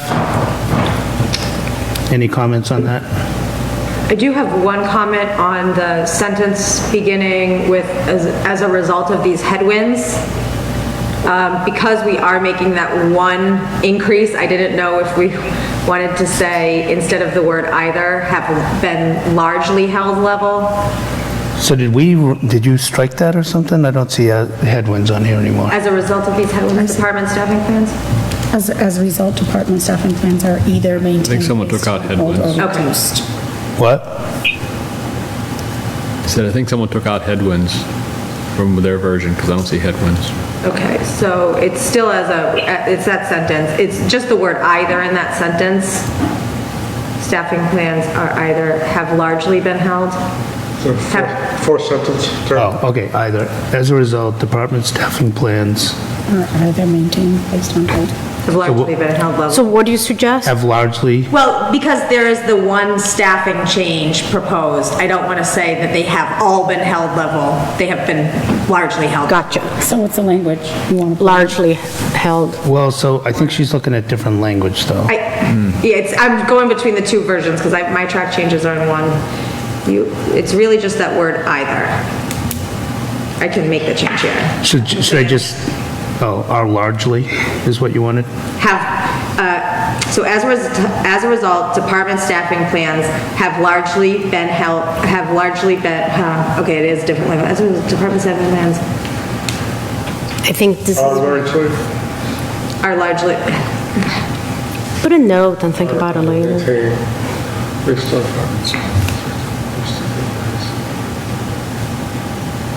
or most, Or mostly. or as a result, the vast majority of department staffing plans, maybe put it there. Yeah.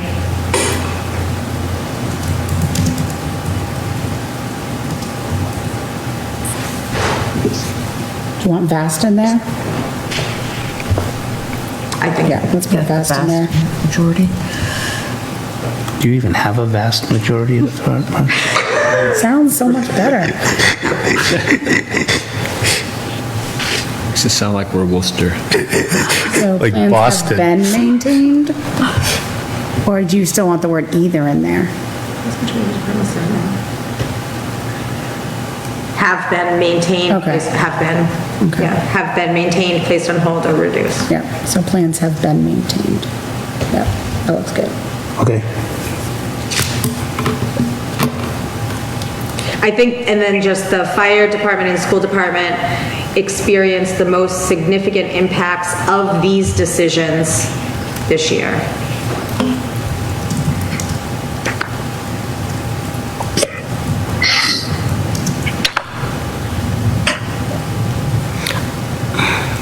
Okay. Well, I mean, oh, because, okay. Just, it's fine. You need a pluralized decision. Thank you. Anything else on that operations paragraph? All right, school department operations. So, my suggestion is to say, instead of calling out 28 full-time equivalent and 39 actual positions, my suggestion is to make that a not exact number, because just last night they were saying we might shift, that might mean different cuts, that might mean different numbers, because this is a report that goes into town meeting. I just think of the, exact record.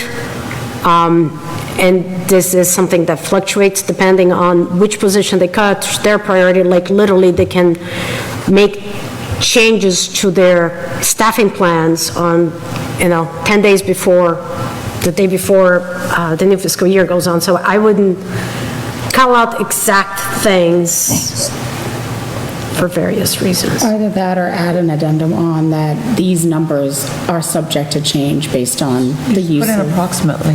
Yeah, Yeah, that looks good. Approximately makes sense. okay. Yeah. And I think we got to be careful saying 28 full-time equivalents and 39 actual positions, because some people will read that as, 67 people. Parentheses, maybe. in Right. parentheses. So I think what Chris changed it to, that I would not write any exact number. Alone yesterday, my suggestion is no exact number, period. What would you say? I would just say the budget is eliminating staff, and the school committees and superintendent are still working on finalizing those changes at this time. But they haven't even, but anyway, I'm going to let it go. I would say something along the lines of the decisions they have made, that's all. We just have to be transparent, because if you don't put a number, they're gonna inflate the number. I think. Yeah. Like, I would inflate it to If any, I agree. I think if anything, I would say this, this budget necessitates eliminating approximately 28 full-time equivalents, 39 employees. At the time of this publication, these numbers may change as, I would do one number then, so that is like, so there's no confusion, like the one you stated. We don't want this to create more confusion. no, I agree.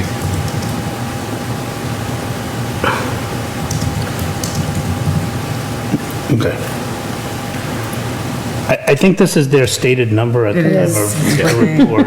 Yeah, but, you know, at the same time, they consistently say they can, you know, it's never an exact number because it can change, depends on the position. They may combine functions, like, I hear you, it is their stated number as of last night, I think. I think we're covering ourselves at the time of writing. Right, yeah, which is good, Approximately. yeah. Yeah, no, I think this is good. Okay. Right, we're not soothsayers, we can't just, we're writing it now, this is what we know. Yeah, no, this is good. Okay, a citizen's petition article for 2 million, blah, blah, blah. Anything on that paragraph?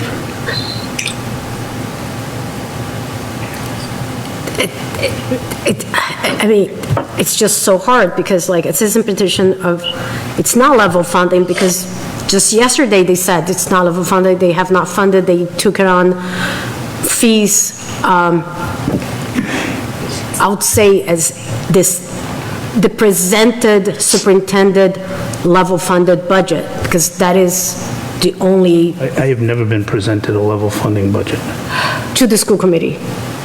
I don't go off what's presented. Well, the citizen petition was. I mean, I can put level funding in quotes I mean, but They that's. had and then, so that's what it was for. Whether or not it is, that's enough money or it's too much money for restoring level funding, that's what the article was. I think it's true that it aims to restore level funding. Yes. That was stated to us. Yep. Let's restore. To FY25 operations, sure, that's fine.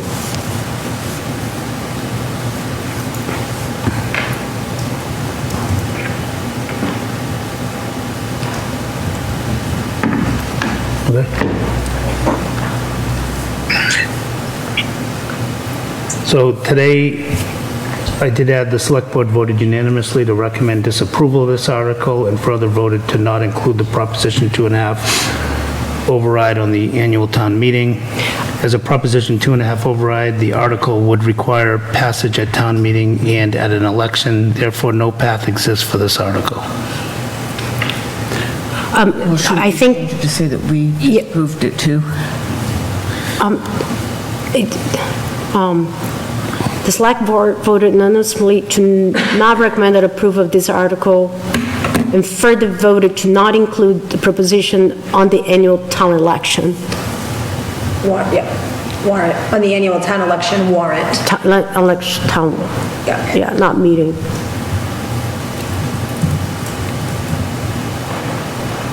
Is it warrant or ballot? Warrant.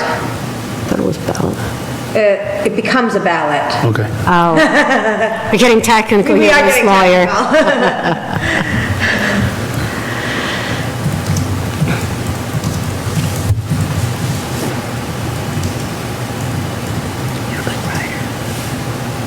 I can see you write budgets all the time. You don't love it. Are you working for it?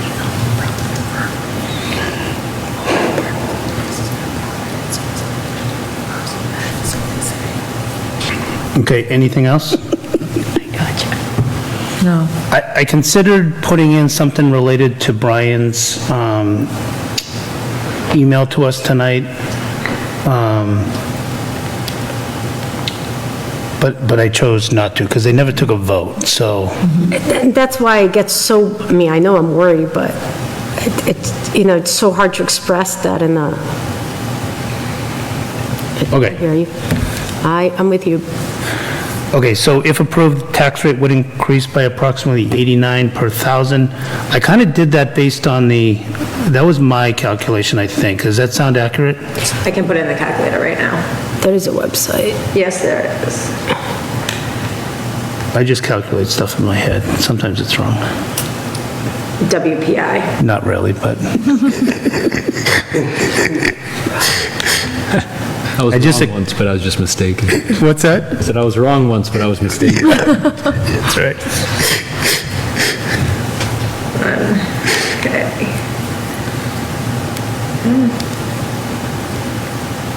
All right. Lunenburg. Where are you? Okay.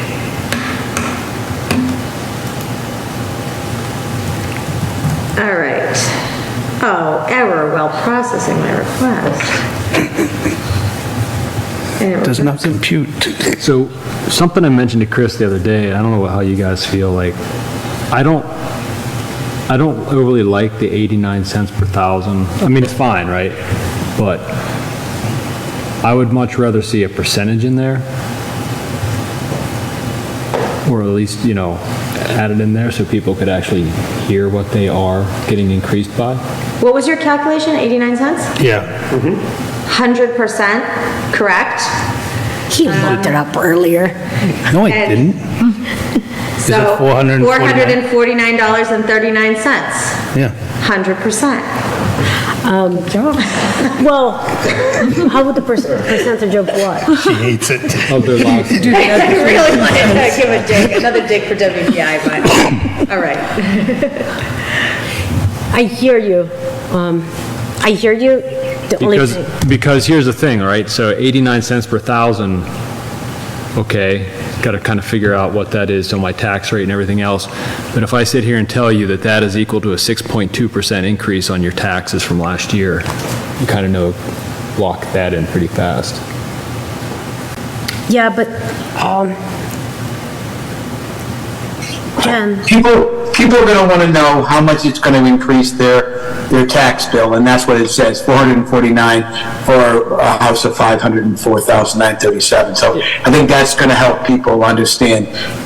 I mean, I know engineers love percentages, but average people, bankers do too, but average people like real dollars. How much is it going to cost me? I don't care. Don't tell me 6% more. How much? $449. Okay. If your house is worth 504,000. Right, so you just look at your tax bill and say, okay, it's 600,000, so 600 times 89, I know Chris has figured that out already, but whatever that number is. Or you multiply it by 6%. I think it's the same. the only thing that I would note is that people that are used to dealing with tax and town meeting and these things, this is a language that they're used to. I get it. I just find it very ambiguous because you're basing it on averages, right?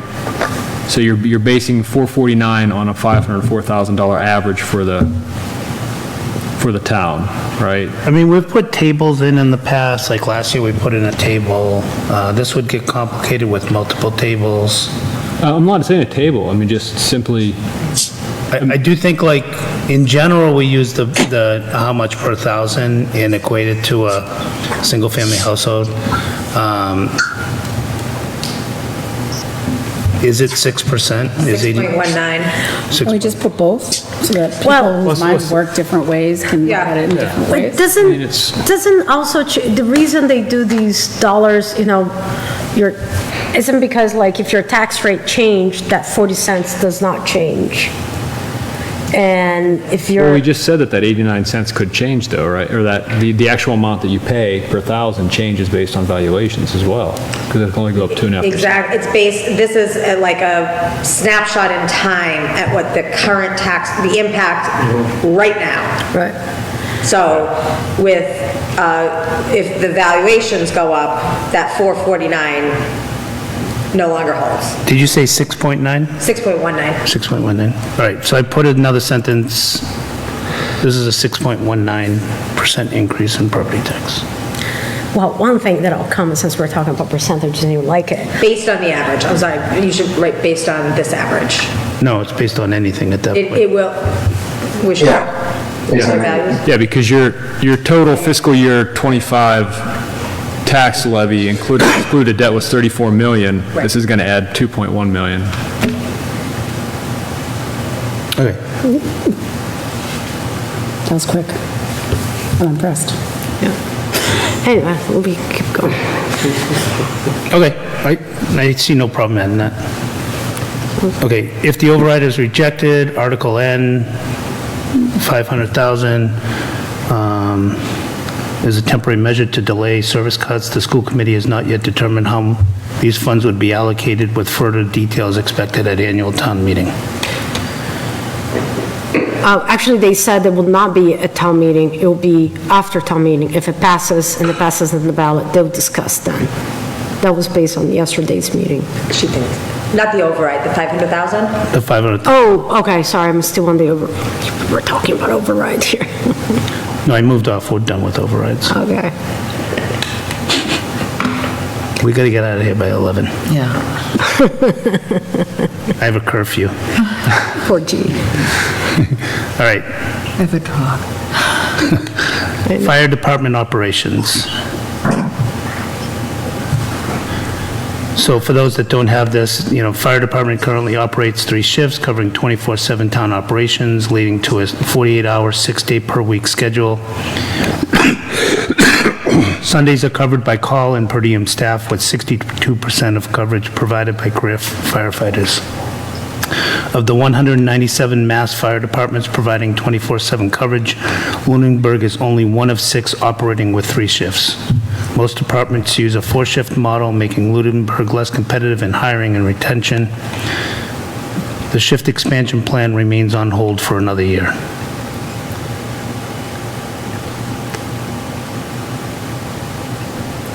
Oh, I had. What do you think, Glenn?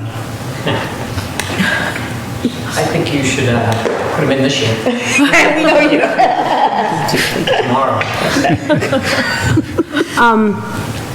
So one thing I made note, Chris, because you hammered on me like, don't give opinion, and here you say, should be you said the shift expense. Oh, okay. Okay, it got taken out. On the previous had, but should be addressed in the future. Okay. Shift, and I said, should be, it's an opinion versus a statement of fact, but that got taken out. Okay. All right, so on to borrowing, the entire, so I had originally put this all in there. I think it maybe still should be in there, but a definition of regular debt and excludable debt. And then town manager and I had a back and forth on, how might we word, she came up with this green portion, the fact that it is healthy to have debt, like the discussion we had earlier. So I put it in green just to put attention to it.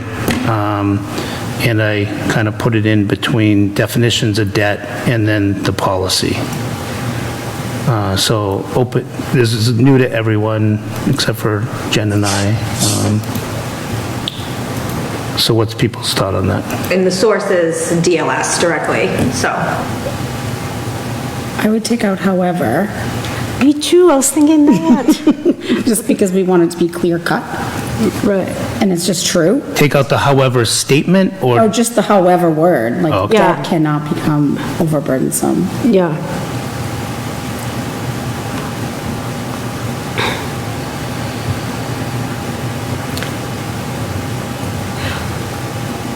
So, one thing, just because of terminology used throughout town meeting warrant, I know we are thinking capital purchasing as a general for debt, but because we have capital planning committee, the capital things, I'm not sure I would use capital purchasing.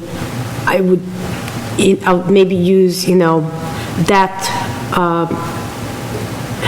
taking on new debt should ideally be planned with its priorities analyzed and reviewed by, well, why are we talking about a capital committee here? Like,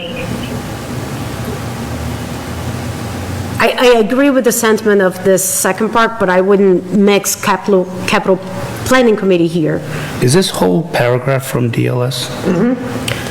I know what they're saying, but it's not the terminology usually used in town meeting. I'm going to add that, I think, according to, The Division of Local Services.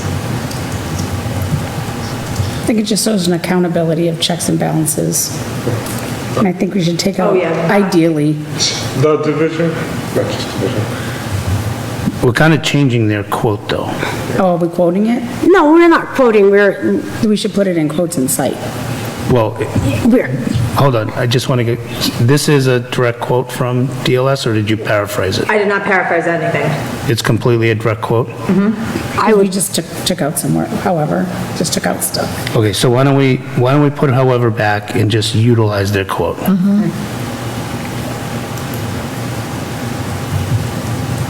Because those DLS people are wicked smart, too.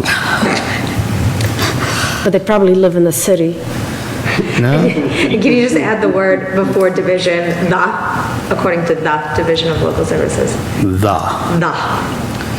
The Ohio State. And you probably should say Massachusetts Division of Local Service, so they know we're talking about To the the state. Commonwealth of Massachusetts. Okay. We're having fun. Oh, yeah. 11 o'clock at night. Okay, the town policy mandates, is it mandates or states? Is it? Suggests. I think states, we don't suggest. It's too flaky.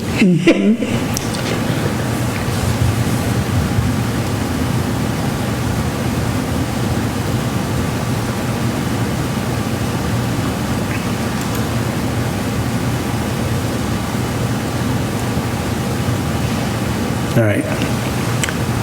This year, regular debt decreases by 393 with savings allocated to, I would say with capital allocated to, revenue allocated to something else. I wouldn't say savings.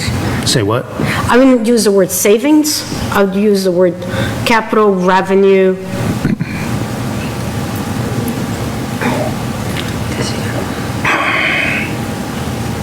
What does the finance director say is the proper?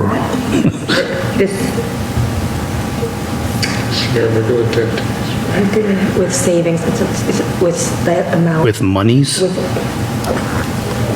always like saying monies. With these funds being. It could be, yeah. Which is monies. These monies. You sound really like, hey, Being allocated to, right? Yes. with these Allocated or funds being allocated? being allocated, I do math, not English.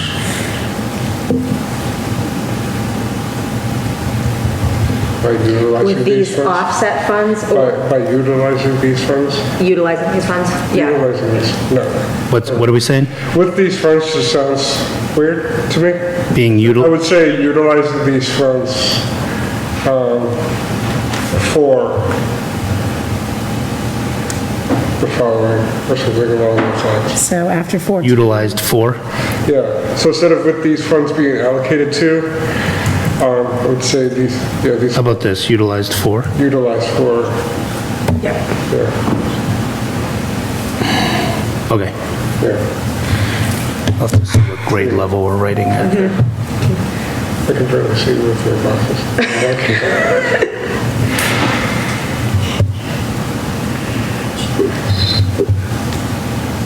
Okay. I don't think there's anything controversial with the 1, 2, the sentence between them, or the other 1, 2. I did delete just over the track and field was also in our original rev, but that's been deleted from the warrant.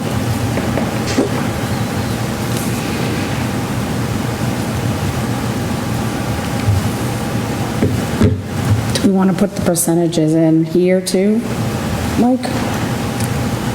I like them. For but, I mean, consistency? I'm an engineer, I guess, so, you know. All right, you just figure that out then and you tell us what it is. All right, so Mike needs to give me a number. This is a, Well, which plan are we going by? Oh, sure. 18, 24, 16 year? 18. 18. We're going with that 18. So is that 46 and 57 accurate? Yes, that's from the schedule from bond council. Great job, Chris, Jean, and Tanya. What happened? No, I'm saying good job for the people that worked on this. Who? Chris did all the work and Jean. I didn't do much work. I looked at it and I thought it looked pretty good. I guess it's proportional to 89. Yes, it's like 4.46 is 3.2%. 3.2? Yeah, that's what I came up with. 3.20? Well, now I cleared it. Are we using significant figures or 3.2 is fine. That's for the 46, and then what do you say, 57?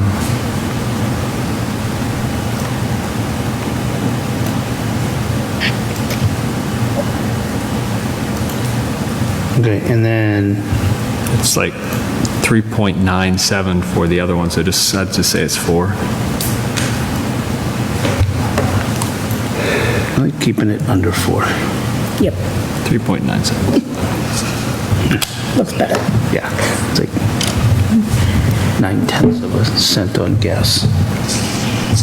All right, the estimated impact for the Marshall Park projections will be detailed at town meeting. Should we say that they will be below the excludable debt limit? I think you can make that work, right? Mm-hmm. Okay, so the combined, both projects combined would remain under the excludable debt policy limit of 11%. Does that sound Englishy? Do you think that that's going to open up questions about, but these 3 years where it's just over? Well, that's what my question is, like, Yeah, I think, can you make that work? You can make the can I make the argument work? No, can you, I mean, could you make the math work, I guess? Like, could you make it so that it remains under 11%? Can we pay something ahead with free cash to, Or just the timing of it? I mean, how accurate was the timing of all those projects and the borrowing and? It would depend on when the projects actually start.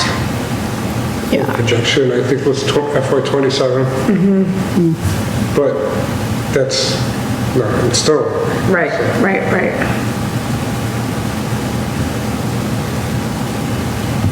Would overall remain under the 11% with 3 year, maybe just say with 3 years possibly being just above the recommended threshold.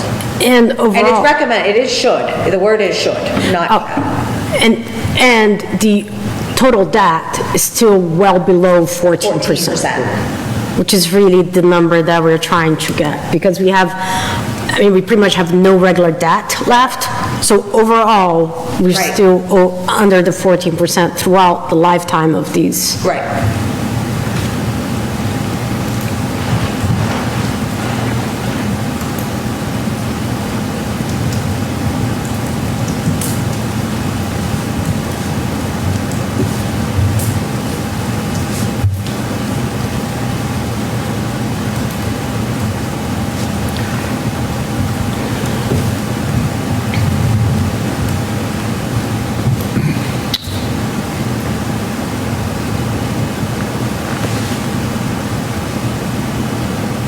Do you remember which years those were? Do you have it easy? I think it was, It was like years 3, 4, 5. that's what I want to say. It's right here. Yeah, so you have, It's in the front.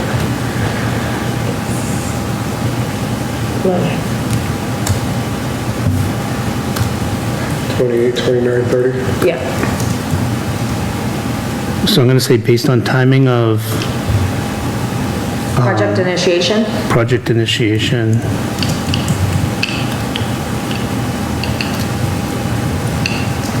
and bond issues don't like that word. Issues. Isn't that what it is, though? It's a bond. Issuance of bonds. Issuance of, yeah. One too many misplaced letters there.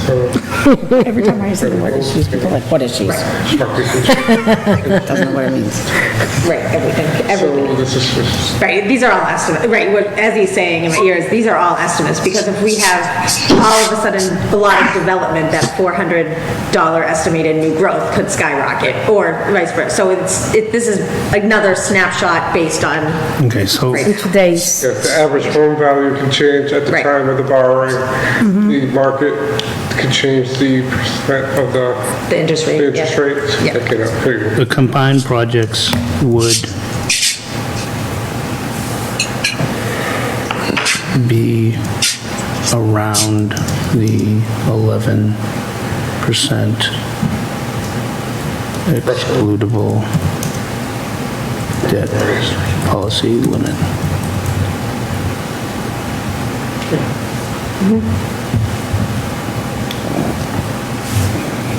Okay, how's that?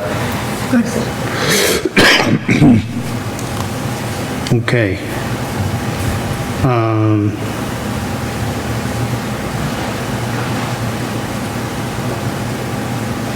And then just summary is thank yous. The music starts coming on and we get yanked off the stage.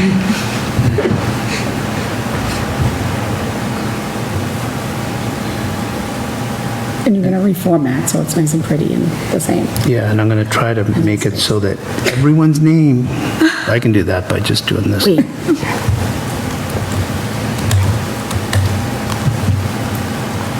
Okay. Yep, we will try to make it pretty. Okay, so I have like one thing to just kind of put in there that, and I could probably do it right now, honestly. To have to. I think we should have cookies for these meetings made by Karen Menard. White chocolate chip, really good. Would you like them? Huh? Some pastries over there. There's cookies It's not like Karen Menard white chip cookies. They are awesome. You should put coconut in them. Will she be delivering a tray for town meeting? I don't know. Sustenance? Cookies. Focus. Well, he's doing stuff, you know. And I can only think about cookies. Did you like format this as red font and underlined or? Me? No, Anna. Oh, her changes were. Okay. Okay, so as it stands right now, is there anything we're missing from the report? I'm sure there's other things we could have delved into, but I think these are the key things. I think that like in a high level, that's a good snapshot of the current finances. I mean, I did see in another town's financial report where it did call out the school department there also used some free cash to stabilize their operations, and the finance committee said this is not okay, not sustainable, and we don't recommend. There was a bit of a disagreement. We're not going there, we're just stating facts.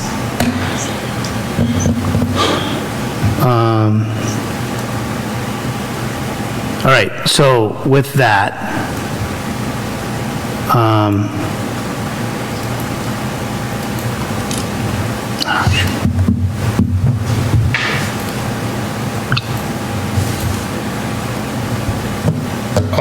I'll work with town manager. Obviously, we got to update the article numbers. There might be some slight tweaks of things. I don't think there will be anything major that comes out of any of that.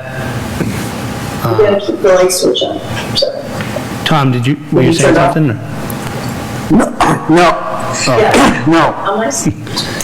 Okay, so with that, I would entertain a motion to approve the minutes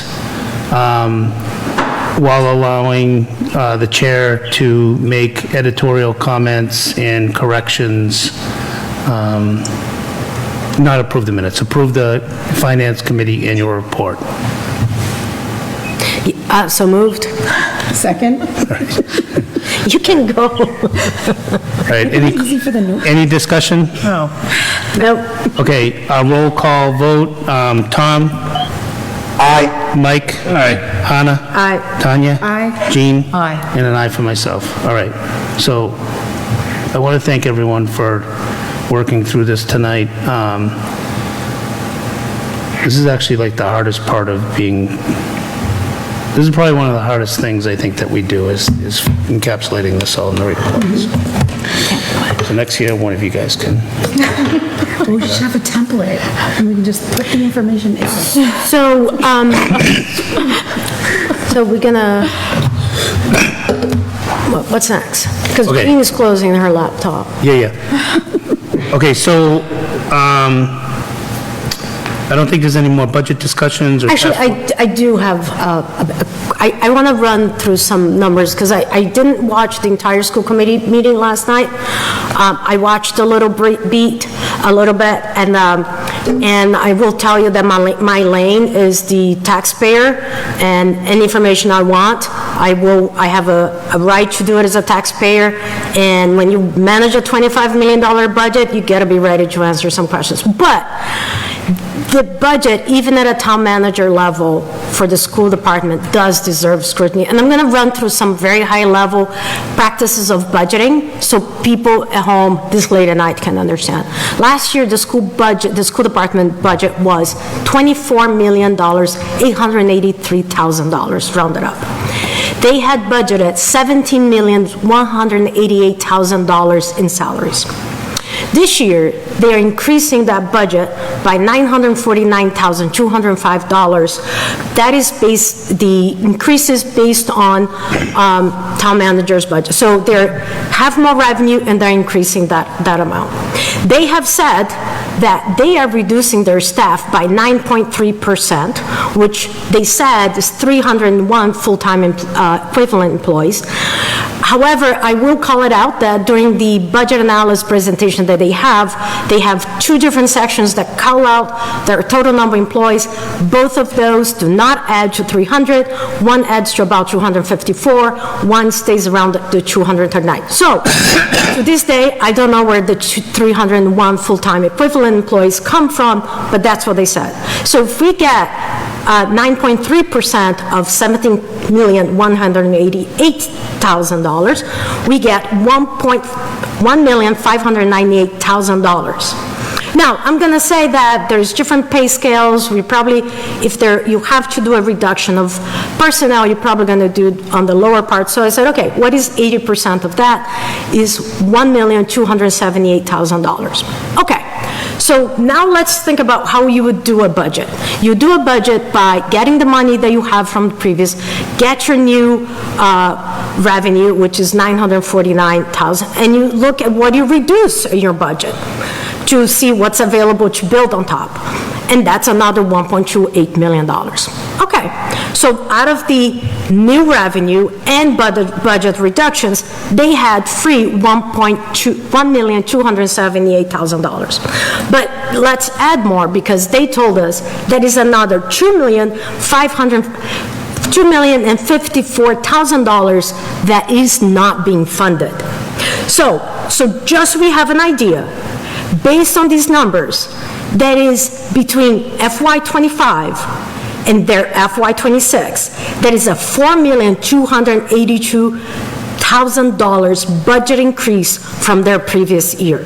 That is a 17.21% increase. And that's just how you do budget. You take monies available, you look at your reductions, and then you look how far you are. Because if you were doing your budget and you're far for that $2 million, you start planning accordingly. So I think there is something that we need to really figure out what happened to this year, so that when we get to, even the town manager budget. Now, here's a caveat that I don't want to go into too much of my things that I'm looking at and like, whoa. But I'll tell you one. We were presented with information that staff alone, based on contract increases, we're going to receive $944,000 just based on that. I think that's more encompassing than one group of staff. All right, so here's the thing. Between FY '25 and FY '26, the total amount spent on budget for staff is less by $472,000. So we're increasing this number, but in staff, we are actually reducing $472,000. So I think there is a lot to be looked at this budget, and I still want to know what is their staff count. I still want to see where their budget, all their revenue is coming from, because I think there's a lot of tell that we need to learn from this year. So just think about that, 17.21%, because that is how you would do the budget. You start with money's available minus the reductions you did, that's about 2 million, and then you look, what is your delta? And that is how much you need new this year. It's a lot of money. So I'm sorry that, actually, I'm not sorry, like I'm not apologizing, I will likely do it again. I will continue to look at these numbers because it has to make sense. It needs to be very well explained. And as a requirement for the school committee, if they take a look on their requirements to do on the charter, they should have been presented a very long document explaining the shifts. That's part of the charter. And if I'm asking questions and I don't have the answers, it's because they have not met those requirements. That is one document that they have presented called budget analysis, where numbers don't match. And if you're tired because the numbers don't match, that's fine. Just give me what the real number is. And let's start with your head count. So that's all. Thank you. Thank you for the due diligence. I'm just saying, like, you know, you've included 900,000, but now your staff is less. Whoa. I also think we have to be extremely mindful of throwing out all of this information. The school committee did present to us for hours and hours, 2 times, and we did go line by line. We did look at all the expenses. So, I mean, I don't know why there's such an influx of numbers and information now. Well, I mean, I will say one thing. So our practice up until last year, when they didn't have a business manager and there was 4 budgets flowing around and everything was on spreadsheets and what have you, is that the business manager came in with a presentation, an actual PowerPoint presentation, presented to us off of a presentation, gave it to us 48 hours before the meeting, and we had the detailed budgets in front of us. I will also say that prior to last year, we weren't in kind of this crisis mode of being underfunded by things. Things were going pretty well, and we had lift from ESSER. And we, every year in our reports, stated we cannot rely on ESSER, and we should not hire based on ESSER. And you can always play a shell game like, well, I'm not paying out of my right pocket, I'm paying out of my left pocket. So I think we did get ourselves into a situation in the schools that maybe at some point we can go back and do a large case study on or something like that. But I also do think we are where we are.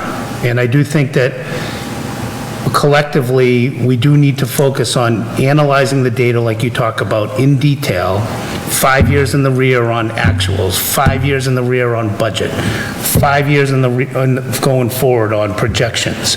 And we need to get to this state of budgeting where it's working off of detailed plans and deviating off of those plans, updating those plans. So I get some of the comments that were made last night. I wasn't going to say anything about them. I don't take offense by any of them. We are where we are. I do think we are the fiscal watchdog for the town, though. So going into this level of detail is definitely within our mass laws. The charter really only describes the process by which we get to town meeting. So Mass General Law then confers the rest of the powers at our Finance Committee, which is why I sent everyone that handbook. Because maybe we should read that, on the beach this summer and get up to speed on it, right? So, All right, the other things I did want to talk about is, did anyone get a chance to read the minutes that were put in today? No, I read all the minutes. I did. Okay, I did as well. All right, so we are at the point where we're kind of probably needing to start approving minutes, but if only two of us had a chance to read them, we'll have to do it at one of our next meetings. Did you read it? Because if you did, you guys got 3. What? Did you read it? I did, but... That's 3. Who else? This 2. You, Jean, and Tanya. No, she did not. Oh, okay, sorry. I thought you Okay, did, Jean. so I think the homework for this next week is go through all the minutes. There's in the minutes to review. I have not given town clerk the ones that we've approved the last couple meetings. I got to go back through my notes, excuse me, and remind myself which ones we did approve. Just to let you know, Chris, and I emailed you about this earlier, I think we need to look at a different way to record minutes, maybe through the transcription service through Zoom or something, because I don't feel like it's encompassing everything in those minutes. I don't think they're capturing everything. We do have some software that, Yeah. yeah. And then the person who does the minutes can kind of watch it and then look at the software just to make sure they correlate. Yep. Who's doing your minutes for you? Danielle Barr. And a great job. I mean, it's hard. It's a lot to watch a YouTube meeting of 5-6 hours long. So, like, awful. I would not want to do that. But if she had a transcription of it and then watched it and compared it, it might be a little bit quicker and easier for her to just update what was not correct if something was missed than just the Well, I will say in YouTube, you can pull up the transcript next to the video. Can you? You can. You can. Yeah, Okay. It won't say who's speaking and what time, but it will But we give you do all have the- software. But I don't think minutes are transcripts, I will say that. But it will give you, like, Maybe, I think there's inconsistency in minute takers. I don't know if we train them. I don't know if we give them the tools to do it. Some boards actually take, like in nonprofits or things like that, they actually take minutes during the meeting and approve the minutes at the end of the meeting. So maybe, like to your point, there is a better way of doing things in, 2025. Because when we're approving the minutes, are we approving what's in the minutes or that we just read them? Well, you're proving that they were accurate, yeah. Yeah. It is harder, I think, a little bit on the complete side of things. Now, we had a point where we didn't have anyone writing minutes for us, and we all had to write minutes on the FinCom, and it is awful. It is awful. It's really bad. Okay, so we have a meeting scheduled for next week, but I don't know that we have any pressing topics for next week. Is there anything that I don't know what I'd put on an agenda for next week, to be honest with you. I don't think you have anything you need from us, right? I don't think we're going to get anything from the schools in the next week, barring some, revelation as we lead into town hall. I would almost say we recommend just having April 10th. I love that idea. Okay. I second that. What you're supposed to say? Make the motion, what? Doesn't have to be a motion. And then I will play it by ear for are we the first and third or the second and fourth? I kind of forget at this point. So I hazy. think we're the second and fourth, right? But if we need one on the 24th, I will, We'll likely have at least one before town meeting, right? yeah, I will say that I'm likely not to be in the United States on the 24th, but if we need one between now and town meeting, we'll do that. Otherwise, we'll meet after town meeting, which is why I did kind of want to get towards approving minutes, so I'll probably plan for either the 17th or the 24th, so I'll keep up on your emails, and Jean, you may need to run it, though. Okay. It should be, hopefully it's easy. Okay, any public comment from the public?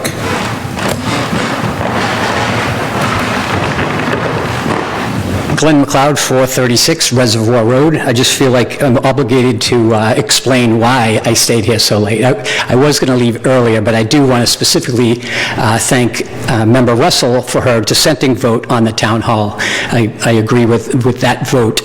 And I hope, and I know that's a very hard position to take, because it's very hard to get up here and, speak out against it, because as I've said before, and, speaking for myself, that there's really nothing about that project that I like. I believe I have said that here before, and it is hard to say that because of the points that the chair had made.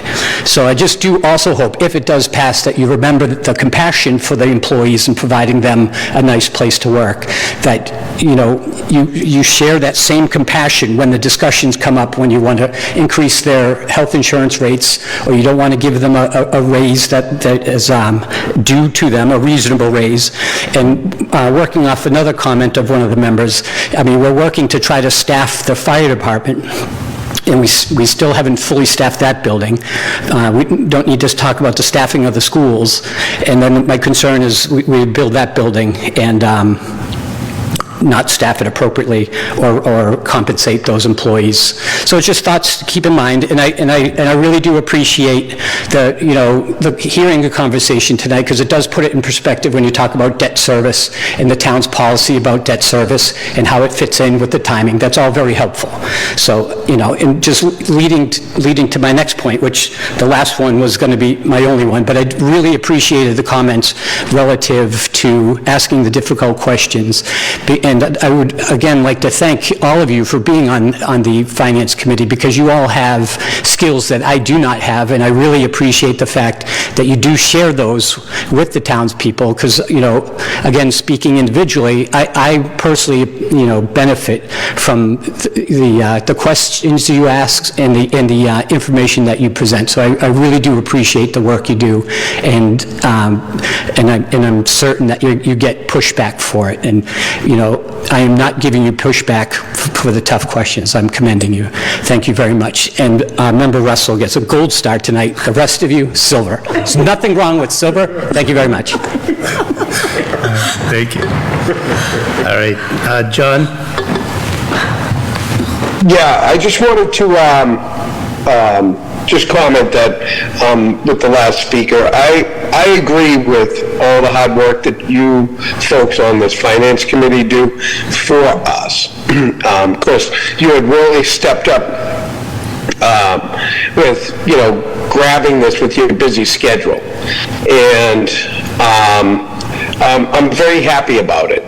And I think that overall, I think this entire board and its composition, including the addition of Mr. Rupp, is an excellent board for us to be able to ask the hard questions and you folks be able to answer. And I just wanted to commend that as well.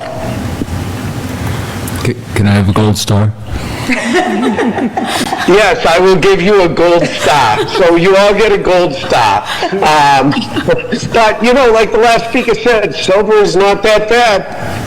but other than that, I think that overall, this is, you guys have really worked really hard in this budget season. You guys have done a fantastic job. Last year was rough and everybody had difficulty. We pushed through it, but this year, I think last year was a learning curve that put us on the right track this year. And I really appreciate everything you guys do. Thank you, John. All right, I don't see any more public. Any public comment from the board? Public comment? All right. With that, I'd entertain a motion to adjourn. We're so moved. That one, I second. All right. We all have our rules. All right, roll call vote. Tom? Aye. Mike? Aye. Anna? Aye. Tanya? Aye. Jean? Aye. All right, aye. We are adjourned. Thank you all. Thank you for a good budget season. Thank you all. Secondary charger. This one proposed this. This one's trying to get into my pocket. Just Well, take they are. Well, take my word for it on the date. God. If you